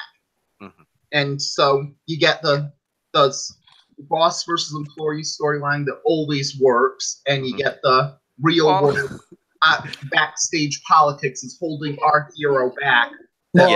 Works. I got a hot take here from LL. Yeah, sure. You look like Becky Lynch. Baron Corbin can't wrestle to save his ass. Well, yeah, that's not a hot take. That's not a hot take. That's already a take. And make it in the process making Baron Corbin or making Finn Balor look like a fool. Well, it's actually just a problem where I thought that Finn Balor's whole gimmick would make him approved that Constable Corbin walks the beat wearing support top pantyhose. Okay, and furthermore, they're turning Finn Balor into the Becky Lynch of Raw. Yeah. I don't see that. I see it to an extent. The guy who should have better but doesn't. Yeah. The only thing that's different is the fact that somehow Becky Lynch is still more over than Finn Balor. Balor's always has had his like closet segment base. Yep. And that's not meant to be some sort of joke about, the Balor No, for I know. everyone I thing. understand. Yes. But, yes. That's just a factual assessment. Or the underlying joke that he wears too much baby oil, but that's beside the point as well. Yeah. Go on. Yeah. Like Balor's always had his supporters, and they've been rabid, but at the same time, it's never really been as strong of a support base as Becky Lynch has had, because there are plenty of detractors for Finn Balor as well who say that he's boring and bland and doesn't have a character. That you'll never hear people say that about Becky Lynch, because she goes out of her way to make it known that she has a character. That she is, that she has. Right now, all Finn Balor has. Right now, all Finn Balor has is an entrance and a smile. Yeah, but that ties back to the perception is reality thing, where again, a big part of it is Becky Lynch has the perception that she's underutilized, and Finn Balor may have the same problems Becky Lynch has, but you've never really had that perception that he's underutilized, even when they don't use him well. There's always that feeling that he's being used, and there's no problems with him being used on the show. Mm-hmm. All right, in one match we've mentioned briefly is the Braun Strowman Kevin Owens match. Yeah. Who here sees Jinder interfering somehow? Absolutely, near guarantee. I actually don't know, because Jinder's kind of fallen off cliffs. What is Jinder's role here? I don't even know. See, here's the thing. Jinder is Kevin Owens' lackey, and Jinder has his own lackey. So we have lackeys upon lackeys. Right. But I don't even think that Jinder's really a lackey for Kevin Owens as much as he's become a random goofball on the show, and just doesn't. Okay, but here's what I see happening. Okay. Jinder steals briefcase. Jinder steals briefcase. Steals briefcase. Jinder takes briefcase during match. Strowman goes after Jinder. Strowman gets counted out. Disqualification. Count out win. Owens wins case. Oh yeah, because WWE baby faces are stupid. Exactly. Exactly. Hello. Yeah, but if you're going to do that, then it would be the same thing. If you're going to just do that, then it's Jinder steals case, Strowman goes after him, Owens technically wins case, Jinder never gives it up, and Jinder finally says, after the win, I'm cashing in and I'm winning the title. That would be so bad. Oh God, that would be terrible. But you know what? Jinder wins the title off of Roman Reigns. What just happened here? If Jinder is the one that wins the title off of Roman Reigns, I will. I'm buying a plane. Just stop. You're buying a plane. You're not gonna do a 9/11 on. Oh wow! Whoa! Okay, Taker. I was being sarcastic. I was being sarcastic, and it was out of line. I apologize. Yeah. Anyway. That match will happen. Jinder will suck. It probably happen, but just remember, Daniel Bryan was on top when WWE lost $350 million a day. Roman Reigns versus Jinder Mahal was the main event feud when Vince McMahon overtook Ted Turner. This sets a really ominous precedence. I don't like this. Senju, what match do we want to talk about next? I think we already covered almost everything. Even with the Alexa Ronda shoot from the hip. I mean, we talked about that. No, we didn't talk about. No, we did. We buried Alexa. Hold on. We did not talk about Shinsuke Nakamura. I think that's the last one. Oh, how can we forget about this riveting feud? Which I literally forgot. Another punch to the dick. Hooray! Because easy for most of the feud, you've basically forgotten about Shinsuke Nakamura as whole, because it's basically Jeff Hardy versus Randy Orton now. And really, what's the only thing that Shinsuke has is he's the champion, and ostensibly Jeff Hardy wants the title back, but really that's another example of it where this should Shinsuke defending his U.S. title. It should be Jeff Hardy may like his U.S. title back, but after what Randy Orton did to him, he needs to get revenge on him. We want to talk about how Randy Orton is a terrible human being. No, yeah, Randy Orton should not be on the show. He needs to be future endeavored, but he's a legacy, so he never will be. Well, I mean, he isn't technically. He isn't in the card. To be honest. Here's the thing. Here's the thing, Chris, and you've said this before. I've said it before, and I'll say it again. You know, Aiden English is still around WWE. Why? He's married to Eddie's daughter, Eddie Guerrero's daughter. Vince has loyalty to the Guerrero family. Look at how long Vicky Guerrero hung on. Yeah, I mean, and another reason, very well liked backstage, and excuse me. And here I thought, and here I thought Vicky Guerrero was there only for to sit in the catering section for a while. Yeah, but excuse me. This match is an example of a problem for it, where you can't say Randy shouldn't be on this. I need more catering. Hardy is also fighting another guy who grabs people's dicks. So. Yeah. And then you got Randy Orton, you know, Cowboy Bob's Jr.'s son. And Vince is going to be loyal to the Orton family because they changed the GD freaking rule for him. Yeah. Oh, okay. Yeah, it used to be changed the get 3 strikes and then you're done. Now it's you can lose a strike. I mean, he's tough. They changed the grape duns. Yeah. Yes, the grape guns. Yes. Vince will overlook. Oh Lord. Vince will overlook things because of family loyalty. Mm-hmm. Yeah. I'll overlook that, but yeah. In a sense, I think. How can I forget Shinsuke Nakamura champion versus Jeff Hardy? Because I literally forget. Yeah. I mean, this match will be fine, I guess. I mean, the feud's actually picked up since Orton's been involved, and I feel utterly sick saying that, but it's true. There was one thing that cracked me the hell up Thursday night. What? About Jeff Hardy being so broken down and old. Mm-hmm. When he does a swanton bomb, he doesn't seem to care anymore. I'm just going to fall on you. Yeah. Yep. Mm-hmm. I cracked up for a half an hour over that. It's not wrong. You're going to fall on top of you. If my body shatters in a million pieces, don't. It's don't bother. Don't come back for me.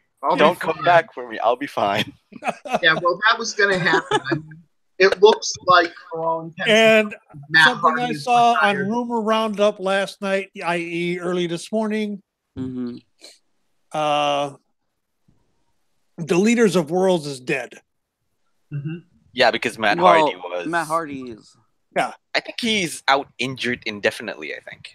Yeah, I think he's retiring soon or something. Yeah. I think he's retiring. But it says, it says, per the Observer, Matt Hardy is likely taking time off to heal his injuries, and his tag team with Bray Wyatt is finished. Yeah. Boy, what a way for it to end. No, I mean, it should have died its death far, far, far long ago. So now we're going to have Bray Wyatt wandering around in the darkness, lost and confused, with no direction whatsoever for the next 8 months. Again, oh, don't worry about it. Bray Wyatt, teams get out a booking free card, because whenever you have something that has no way out of it and you're stuck in a corner, just have Bray Wyatt attack one of the two because reasons. You've seen Anyway. Okay. Here's the idea. Here's the idea. We haven't talked about one match here. No. Here, I'll let you talk on that one more match. Here's the idea then: Braun Strowman versus Kevin Owens. Oh shit! Yeah. You want the messed up part? Bray Wyatt comes in and interrupts everything. Oh God! No. Senju, no. I am lost. Whoa! I missed something here. Run that by me again. No. That's a terrible idea. That never happened. That was never in existence. That idea never manifested itself in reality. Oh, you want something? We don't know what it is. No, you want something worse? I can give you something worse. No, I don't. Bludgeon Brothers, Harper Rowan versus the New Day. You want another interruption? Bray Wyatt comes in. Oh God, no. The Bludgeon Brothers are already crap enough with their pseudo Bray Wyatt. Oh, yeah. If you're going to do those ones, it's much more logical that you have. Do you want me to burn down the podcast too? Do you want me to burn down the podcast as well? Here's one last thing. That the B stands for Bray. Oh God! All right, you want me to burn down the podcast too? Daniel Bryan versus The Miz. Who pops up? I will find you. No. I will come look for you. Whoopajoo, right? Oh my God. Oh my goodness. Alexa Bliss versus Ronda Rousey. Ronda Rousey's about to go in. No, we're forgetting one match. We're forgetting one match. Okay, go ahead. Important. What was the one match? It's a pre-show match. Yes, Rusev and Lana versus Nope. Andrade Almas and Selena Vega. There's a good Andrade Almas Rusev match in there somewhere. Nope. Mm-hmm. It could be. It could. Although, if it was just Andrade and Rusev, I'd be fine because that would be a fun-ass match. But this is a mixed tag match, and I am really 50-50 about it. Yeah. I think it'll be fine. I think Rusev and Andrade will do enough to carry it, but yeah, this will be one of my several bathroom break matches. Okay. Yeah. You forgot one. The featured SummerSlam match. Yeah. I'll have to go pinch a loaf there in that match. Okay. Oh Jesus. Oh boy. The other match, the B team versus the Revival. That's another pre-show match. Oh, wait. Let me just relight the burning embers of that fire again. No. Cedric and Drew, too. No. Hang on. I know. I'm coming to that. But here, I'm gonna light the embers of the fire again. Imagine who pops up again. Oh God! Damn it! No, enough with Bray. Throw him into the fires and let him go. Because Bo Dallas. I'm done with you. You're dead to me now, MDS. Oh, he's not dead to you. Oh God! You're killing this poor man. Okay. Chris, remember, before his hepatitis, he did bring in Sister Abigail as a wig. He could easily attack Alexa Bliss, Ronda Rousey, Becky Lynch, Charlotte, or Carmella. Will you stop? All of you are dead to me. I feel like Gorilla Monsoon right now. Yeah. That's me. Okay, fine. Will you stop? Right now, so I can find you all. Okay, anyway. Chris, I want to say this to you. You love everyone on this panel, even though you say you don't. Yeah. Why you gotta blow up my spot like that, man? What the hell? Yeah, but Chris is gonna hate me more when I say Brock Lesnar versus Roman Reigns. Imagine who pops up. He'd actually probably make it better. Somehow. I'm coming to Japan. That's it. It's time. It's time. It's Vader time? It's clobbering time. It's clobbering time. Oh, man. Okay, Chris, I have one sentence to say to you. Come here, big boy. Hey, big boy. Are you? Bigger boy. I'm here. I have inside reports there. He will be using works on this one for his new gimmick, 50 Shades of Bray. Oh, God. What was it you were going to say? Okay, that's it. I'm sorry, but it's time for me to commit some mass murder. You're all gonna die. What have I done? We're all gonna die. Wait a minute, Chris. What have I done? Okay, fine. Hey, bigger boy, come here. Have we even been on the rails on this show? I give you enough MSG to kill an elephant.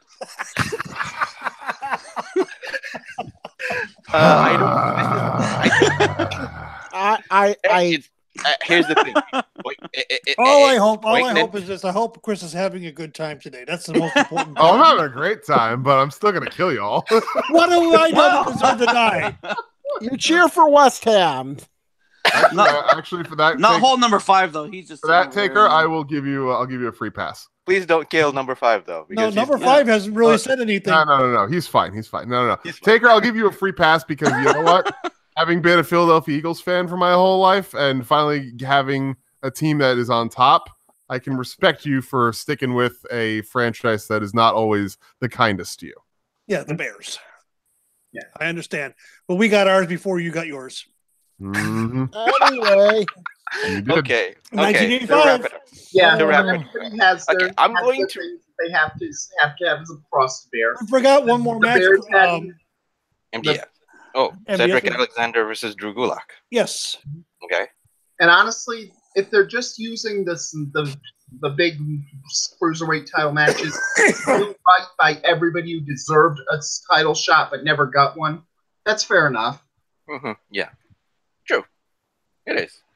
Because, well, considering the fact that they had actually Drew Gulak actually beat off Mustafa Ali, Hideo Itami, and TJP in a 4-way match. He what? Right? He what? He what? I'm sorry. What? Harassing poor duck. Can we bring that back again? I rewind the tape back again. Drew Gulak beat off Mustafa Ali, beat off Hideo Itami. You said it again. Did it again. I don't care. I know the context. You can laugh all you want on it. This is MDS all hyped up on coffee right now. So yes, I say it for a third time. Was this at 205 Live or was this at the adult bookstore? Hey. At least it's not as bad as. Oh. Okay. Moving along. And radio silence. Yeah, we had dead air there for a second. Yep, dead air. Dead air somewhere. But okay, I repeat. Drew Gulak defeated Mustafa Ali, Hideo Itami, and TJP in a 4-way match. So, sound better to you now? Yes, much better. Much better. Yep, we know you're from Japan, but there is also a thing as phrasing as well. Oh my God. We're not doing that anymore. We are not doing that anymore. No, phrasing does not apply here. Phrasing. We're not doing that anymore, guys. Phrasing. Who wins? Know what we do. I'm going with Drew. Actually, I am going with Drew. Yeah.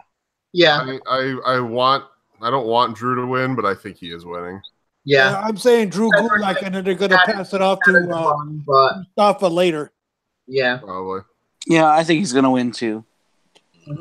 Likewise. Yeah. Likewise. Yeah, maybe about a year too late, but Drew Gulak deserves to be cruiserweight champion. So. Yeah. Anyway. In any case. Wow. This has been an insane show, and we kind of figured it was going to be like herding kittens. This has been a breakfast show to hell in a sense. Yeah. Pardon my French, but it's been fun. Yes, that absolutely has been fun. Yes.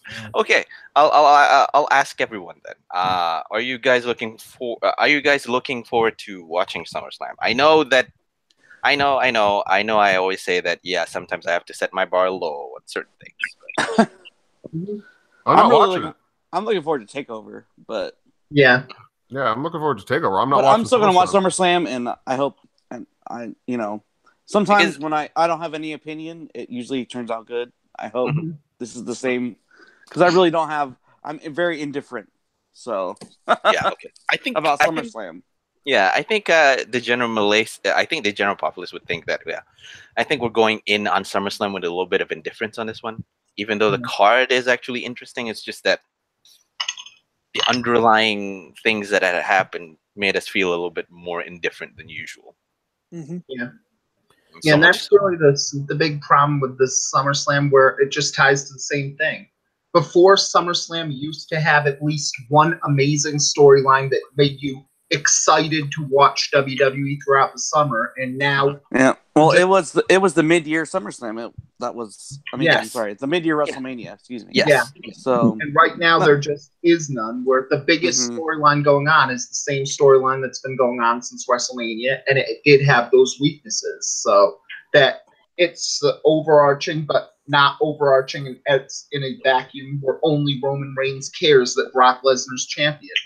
So there really is no big storyline that says, okay, I must watch this show to see how this plays out. No, there isn't. True. And yeah, I don't know. I'm not expecting anything out of this show, to be perfectly honest with you. The only thing I would like, the only match that really has my attention is Bliss Rousey. Yeah. I want to see how bad they try to make Ronda look before Ronda takes an arm. Mm-hmm. Okay. Yeah, well, that's also a good plus on the show, where at the very least, even if the show is bad, the last few pay-per-views have slowly gotten better.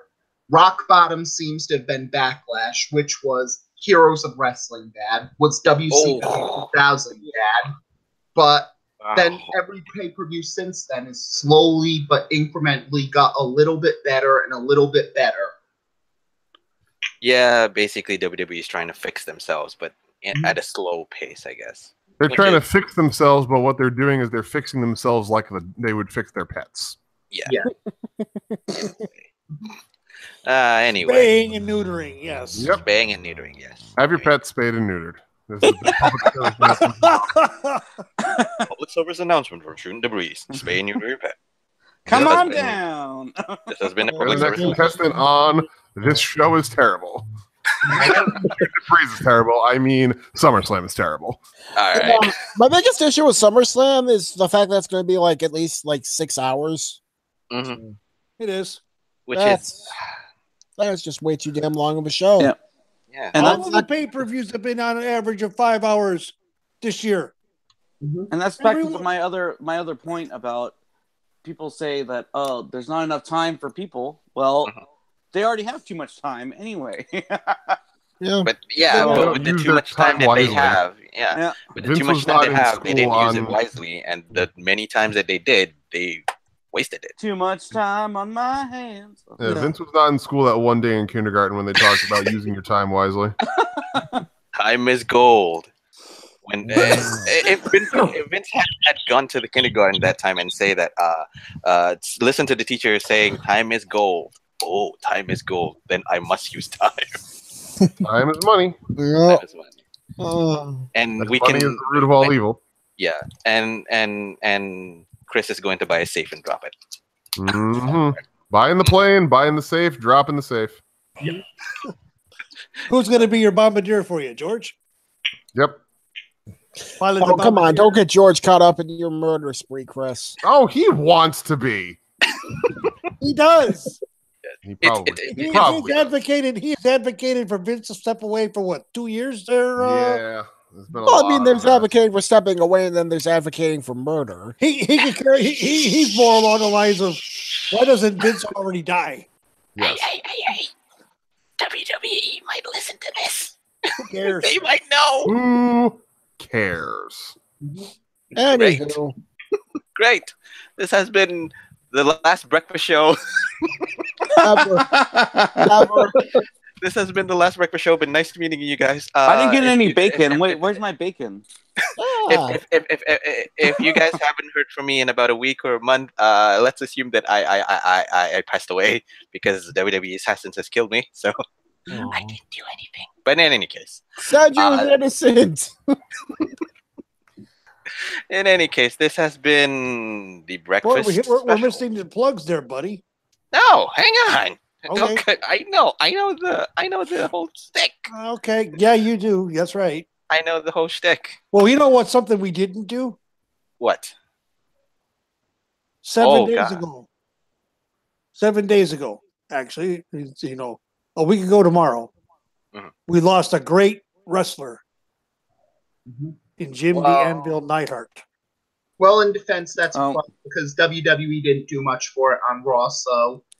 Yeah, number one. And number two, I think I'm going to give that more precedence and more class on to connoisseurs of wrestling because I know you guys are going to do better. We did already. Honoring. We did it Monday. Yeah. We talked about, and this coming Monday, we're talking about the family heart again. But this time we're talking about the tragedies, the tragic deaths of Owen and Davy Boy and the Anvil. Yeah. Who was it? Who was it, Chris? I think it was on your show. I believe it was. I want that photo. Yeah, I'll get it from my buddy who showed it to me. Yeah, because it's a photograph. It's a photograph yeah. of the Heart Foundation. That's, I believe it's Owen and Brian Pillman and Anvil and Davy Boy and Brett. Mm-hmm. And there's Brett's I think in the center, but the rest of them are grayed out. Yep, exactly that. And it's even a sad photo. I've seen that one. Has shown some benefits on this one, or problems on this weekend of shows anyway, because of the Joey Janela show. Haku was supposed to wrestle, but he didn't go, so he could go to Jim Neidhart's funeral. Yeah. Teddy Hart somehow wrestled at the Joey Janela event. Oh, okay. Which I don't understand why. Mm-hmm. Teddy Hart. Hart. Natty is at the funeral. Mm-hmm. Wasn't one of the firing squad members from over in Japan besides Haku? Didn't one of them go too, Chris? I believe so. Yeah. Well, yeah. I think Fale was there because he wasn't there the night of the G1 finals when they won the 6-man belts. Fale was at the funeral set, I believe. Yeah. See, that tells you just how. And they took Natty. They took Natty off TV off an advertised match. Yeah. Yeah, and that was one of the pluses, that they didn't give Neidhart a moment at the pre-show beginnings RIP notice, but they did have Ronda Rousey, the biggest crossover star they have, talking about how important Jim Neidhart was. And that was also an important thing because for most of Natty's time in WWE, they've sold her as Bret Hart's niece and never really sold her as Jim Neidhart's daughter. Yeah. Yeah.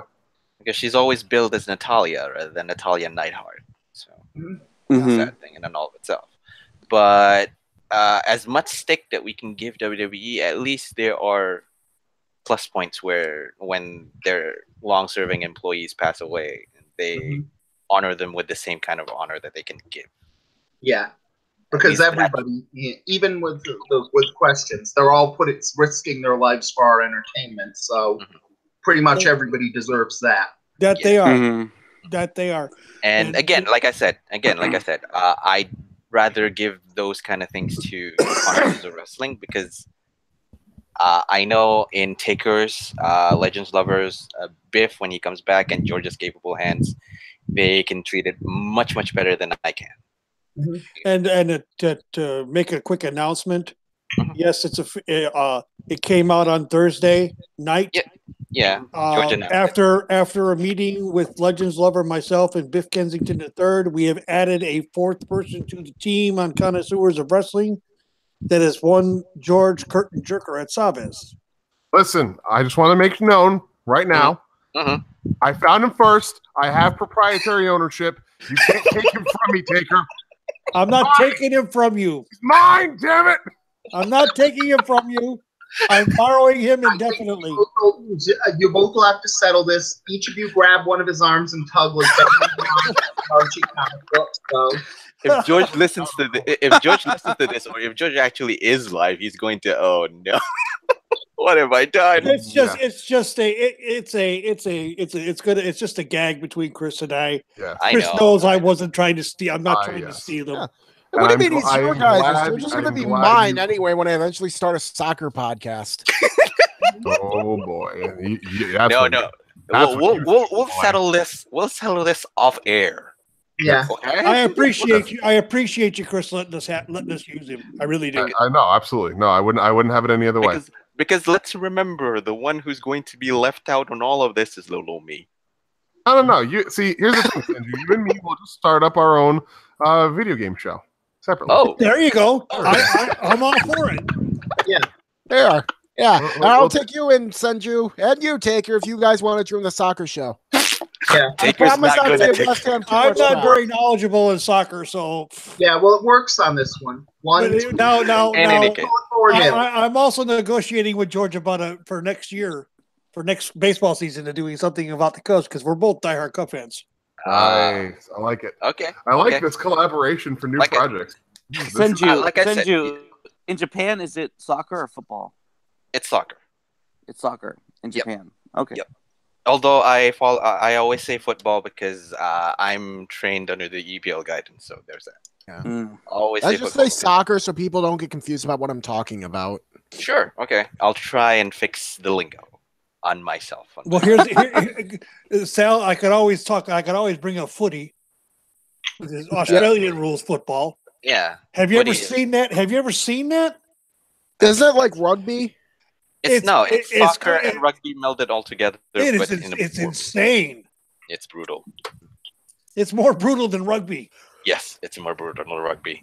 Consider the fact that rugby still has your typical rules where you can't really attack people with your foot. You're kicking. Australian rule football, you can. Yeah, nice. You can kick. In any case, yeah. This has been the breakfast special for SummerSlam 2018. Again, gods of wrestling. What have I done to receive such chaos in the diner today? You mean such blessings? Let's be honest. You love all of us. NBS. Yep. Yes. You wouldn't have it any other way. He's the bartender. He's the bartender. We're the patrons. So I love all of you equally, but that doesn't mean I can't kill you guys. Wow. I've taught you so well. My goodness. I mean, said you'll spare me, right? No. Shit. In the law of samurai, there's no such thing as friends. Oh, are you? Yeah. In the darkness that is the Shoot in the Breeze diner, no one can hear you scream. Yeah.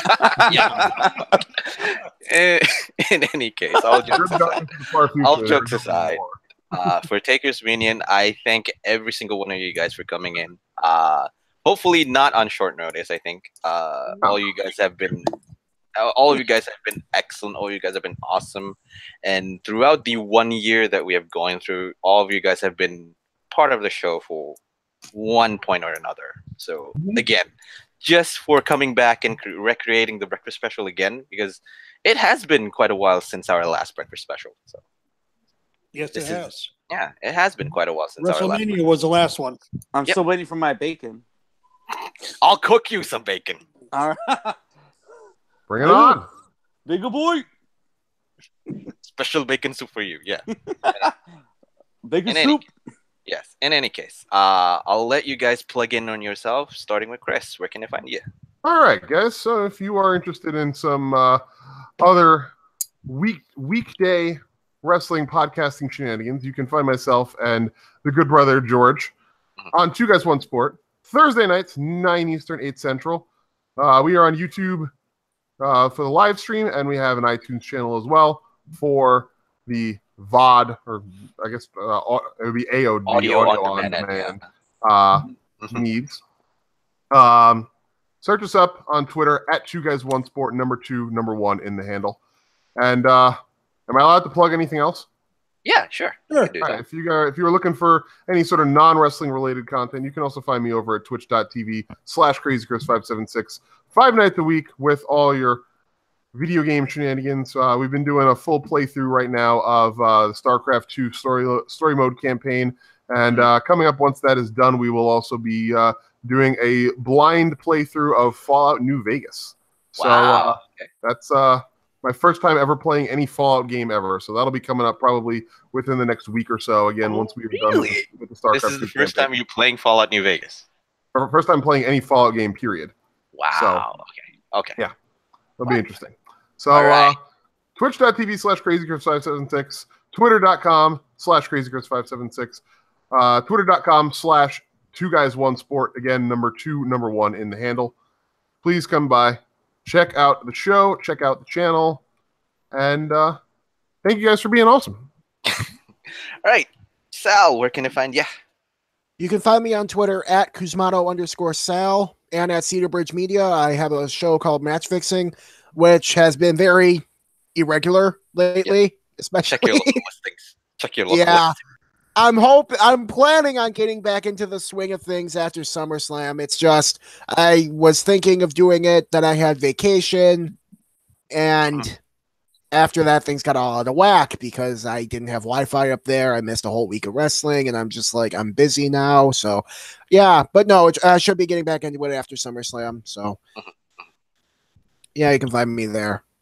Mo Salah, running down the way. Yeah, honestly, the funny thing is, Match Fixing is at this point kind of like 60% a wrestling show and 40% a soccer show. So, yeah. Hey, it's your show. You can do whatever you want to do with it. Exactly, Okay. And I love it. Yes, Mr. Thomas Greene, where can I find you? You can find me on Whacked Out Wrestling Thursday nights around 11 p.m. 11 p.m. with Prince Moxley Lopez every week on it, and that's much more of the irreverent show that you got from tonight. So if you like this one, you'll like that show. It's only on YouTube right now because we don't know how to do iTunes, but we're slowly getting an audience. 1, 2, 3. I think we'll call it 4-0. So.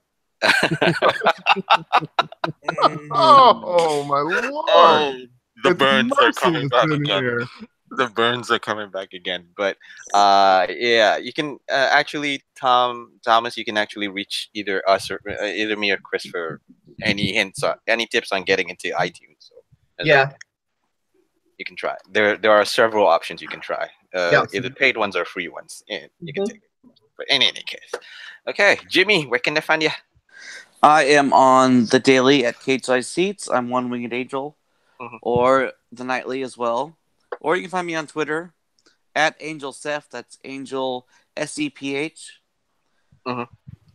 And that's pretty much it. I am, yeah. You are, yeah. I am the diva of, I still use the word diva, even though it's taboo now. Nah. But you can call yourself a diva, yeah. I am a diva, so awesome. If Carmella can bill herself as a diva, you can too. So yes. But we're equal opportunity. I'm better than Carmella, so it's okay. Awesome. With that, you're a better diva anyway. So. Yeah. Anyway. And now the church mouse. Why do you have to? I know you got burned out a couple of. I know you got burnt a couple of times now, but come on, number 5. Because he's been as quiet as a church mouse.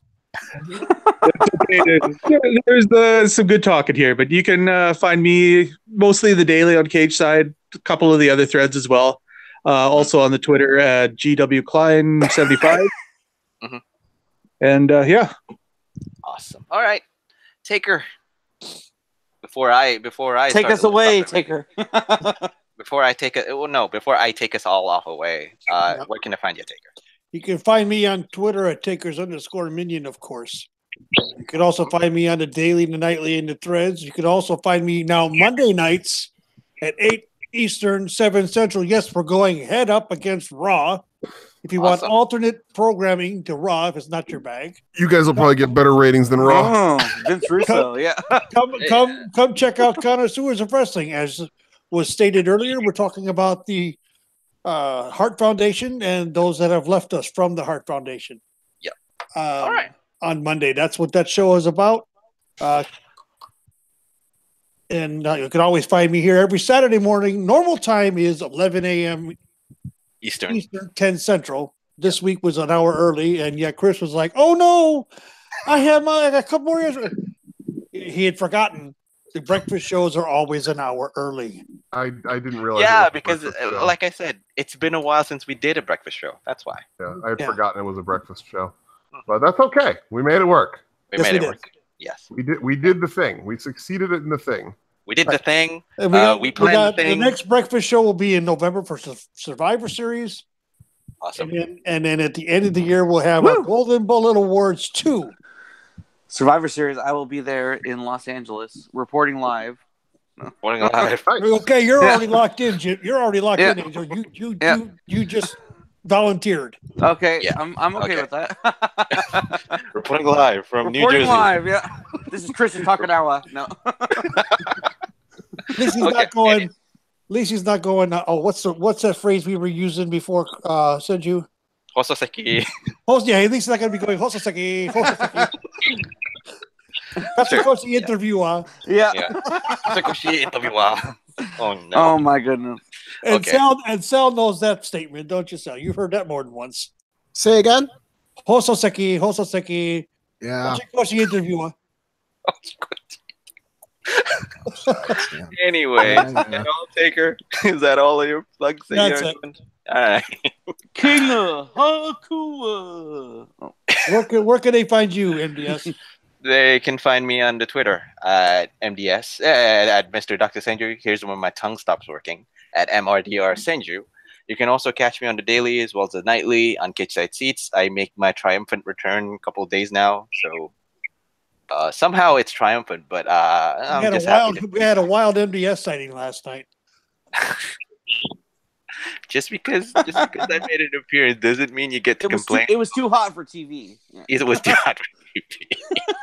Anyway, they can also catch me on the official Shooting the Breeze channel on Twitter. That is Shooting the Breeze. That's SHOOTINDABREZ1.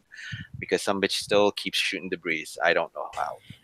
In any case, another $1 in the tip jar. Yeah. Another $1 in the tip jar. We now have $150 in the tip jar. We're going to give every single bit. Yeah, after today, we're going to give every single bit to Legends Lover. We're going to have one hell of a barbecue. Yeah. Awesome. Okay, of course, we have our podcasts that we need to plug, that we need to promote, either affiliated or unaffiliated with Cage Side Seats. Some of the Cage Side Seats affiliated podcasts are Not Your Demographic, Keeping Up with the Kayfabe, and Bros Before Elbows.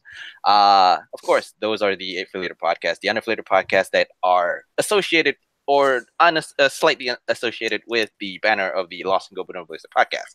Of course, you have the host here who has done his plug.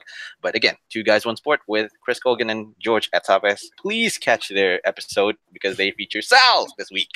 Yes. Hi. It will be up on iTunes probably later today. Yeah. Once I am, not completely and utterly consumed by Destiny 2. Yes. And Fizzy's Wacky World of Wrestling with William Fitzpatrick. Check your local listings. He has done more regular scheduling now, but he's going to go solo, and we'll see what happens. Violent Wrestling Podcast with Ambrose Alley and Prince Maxi Lopez. Ambrose Alley's Ramblings, of course, with Ambrose Alley. Please check your local listings on both of this. Again, one of the hosts are here. Match Fixin, Don Sal Cusmano with Cedar Rich Media. Wednesday Night Shooting with Tanya Rogers and Andrew M. Swift. We have Ruthless Aggression Podcast with Matt Matt. Connoisseurs of Wrestling with TakersMinion, Biff Kensington III, Legends Lover, and of course, new host, George Atsaves. And of course, last but not least, Sports Bros Incorporated. Is this still on, George Atsaves and Philip Dawson? I hope it's still on. Check your local listings still. And of course, I have to, again, promote Whacked Out Wrestling with Thomas S.K. Greene and Prince Moxley Lopez as well. And we have MLW Radio Podcast with Something to Wrestle with Conrad Thompson and Bruce Pritchard, and What Happened When with Conrad Thompson and Tony Schiavone. Other podcasts that we do, what are the podcasts we do and promote? Big Rick Travels with Big Rick Steve. This is a story about a man who drives a big rig. He streams his drive every day. Yes, he streams his drive on the big rig every single day. Yes, that. And last but not least, this is Taker's favorite, Mbovo Sumo. That's MBOVO Sumo, a Twitch TV channel that caters to your sumo wrestling needs. Whew, that is a totally long list. I think we need to cut it down again. We need to cut it down again. Well, yet again. You guys like pouring it out, I guess, so it's okay. Oh, God. Wow. Like I said, thank you for stopping by the Shooting the Breeze Diner to get your breakfast fix. This has been a breakfast special. Bacon. I'll give you your bacon later on. Can I order a second helping of corned beef hash, please? Sure, why not? Torture the butler who's coming in. Hey, corned beef hash is delicious. Server. Not yes, butler. It's perfectly fine, Sebastian. We won't. Oh God, Sebastian Michaelist. I have a feeling that you know the reference, but in any case, again, I thank everybody. I thank George. I thank Chris. I thank Sal. I thank Thomas. I thank even number 5 and Jimmy for coming over. Hope you had fun. Hope you guys had fun. We always wish that you guys had fun on any of our shows. That we Senju, I have my order. What? Pancakes. Pancakes. Why does it have to be? At least I love pancakes. So. At least I love pancakes. Extra MSG. Extra MSG. What? Who puts MSG in pancakes? Anyway, I put enough MSG in the food to kill an elephant. Yeah. Anyway, before this gets out of the rails again, You scared my wife. For the rest of the coast, that is TakersMinion. I'm Mr. Dr. Senju. Thank you for dropping by. Make sure to smile, all right? And be nice to one another. And I'll see you next week. See everyone. See you all later. See you next week. Bye-bye. Bye, everybody.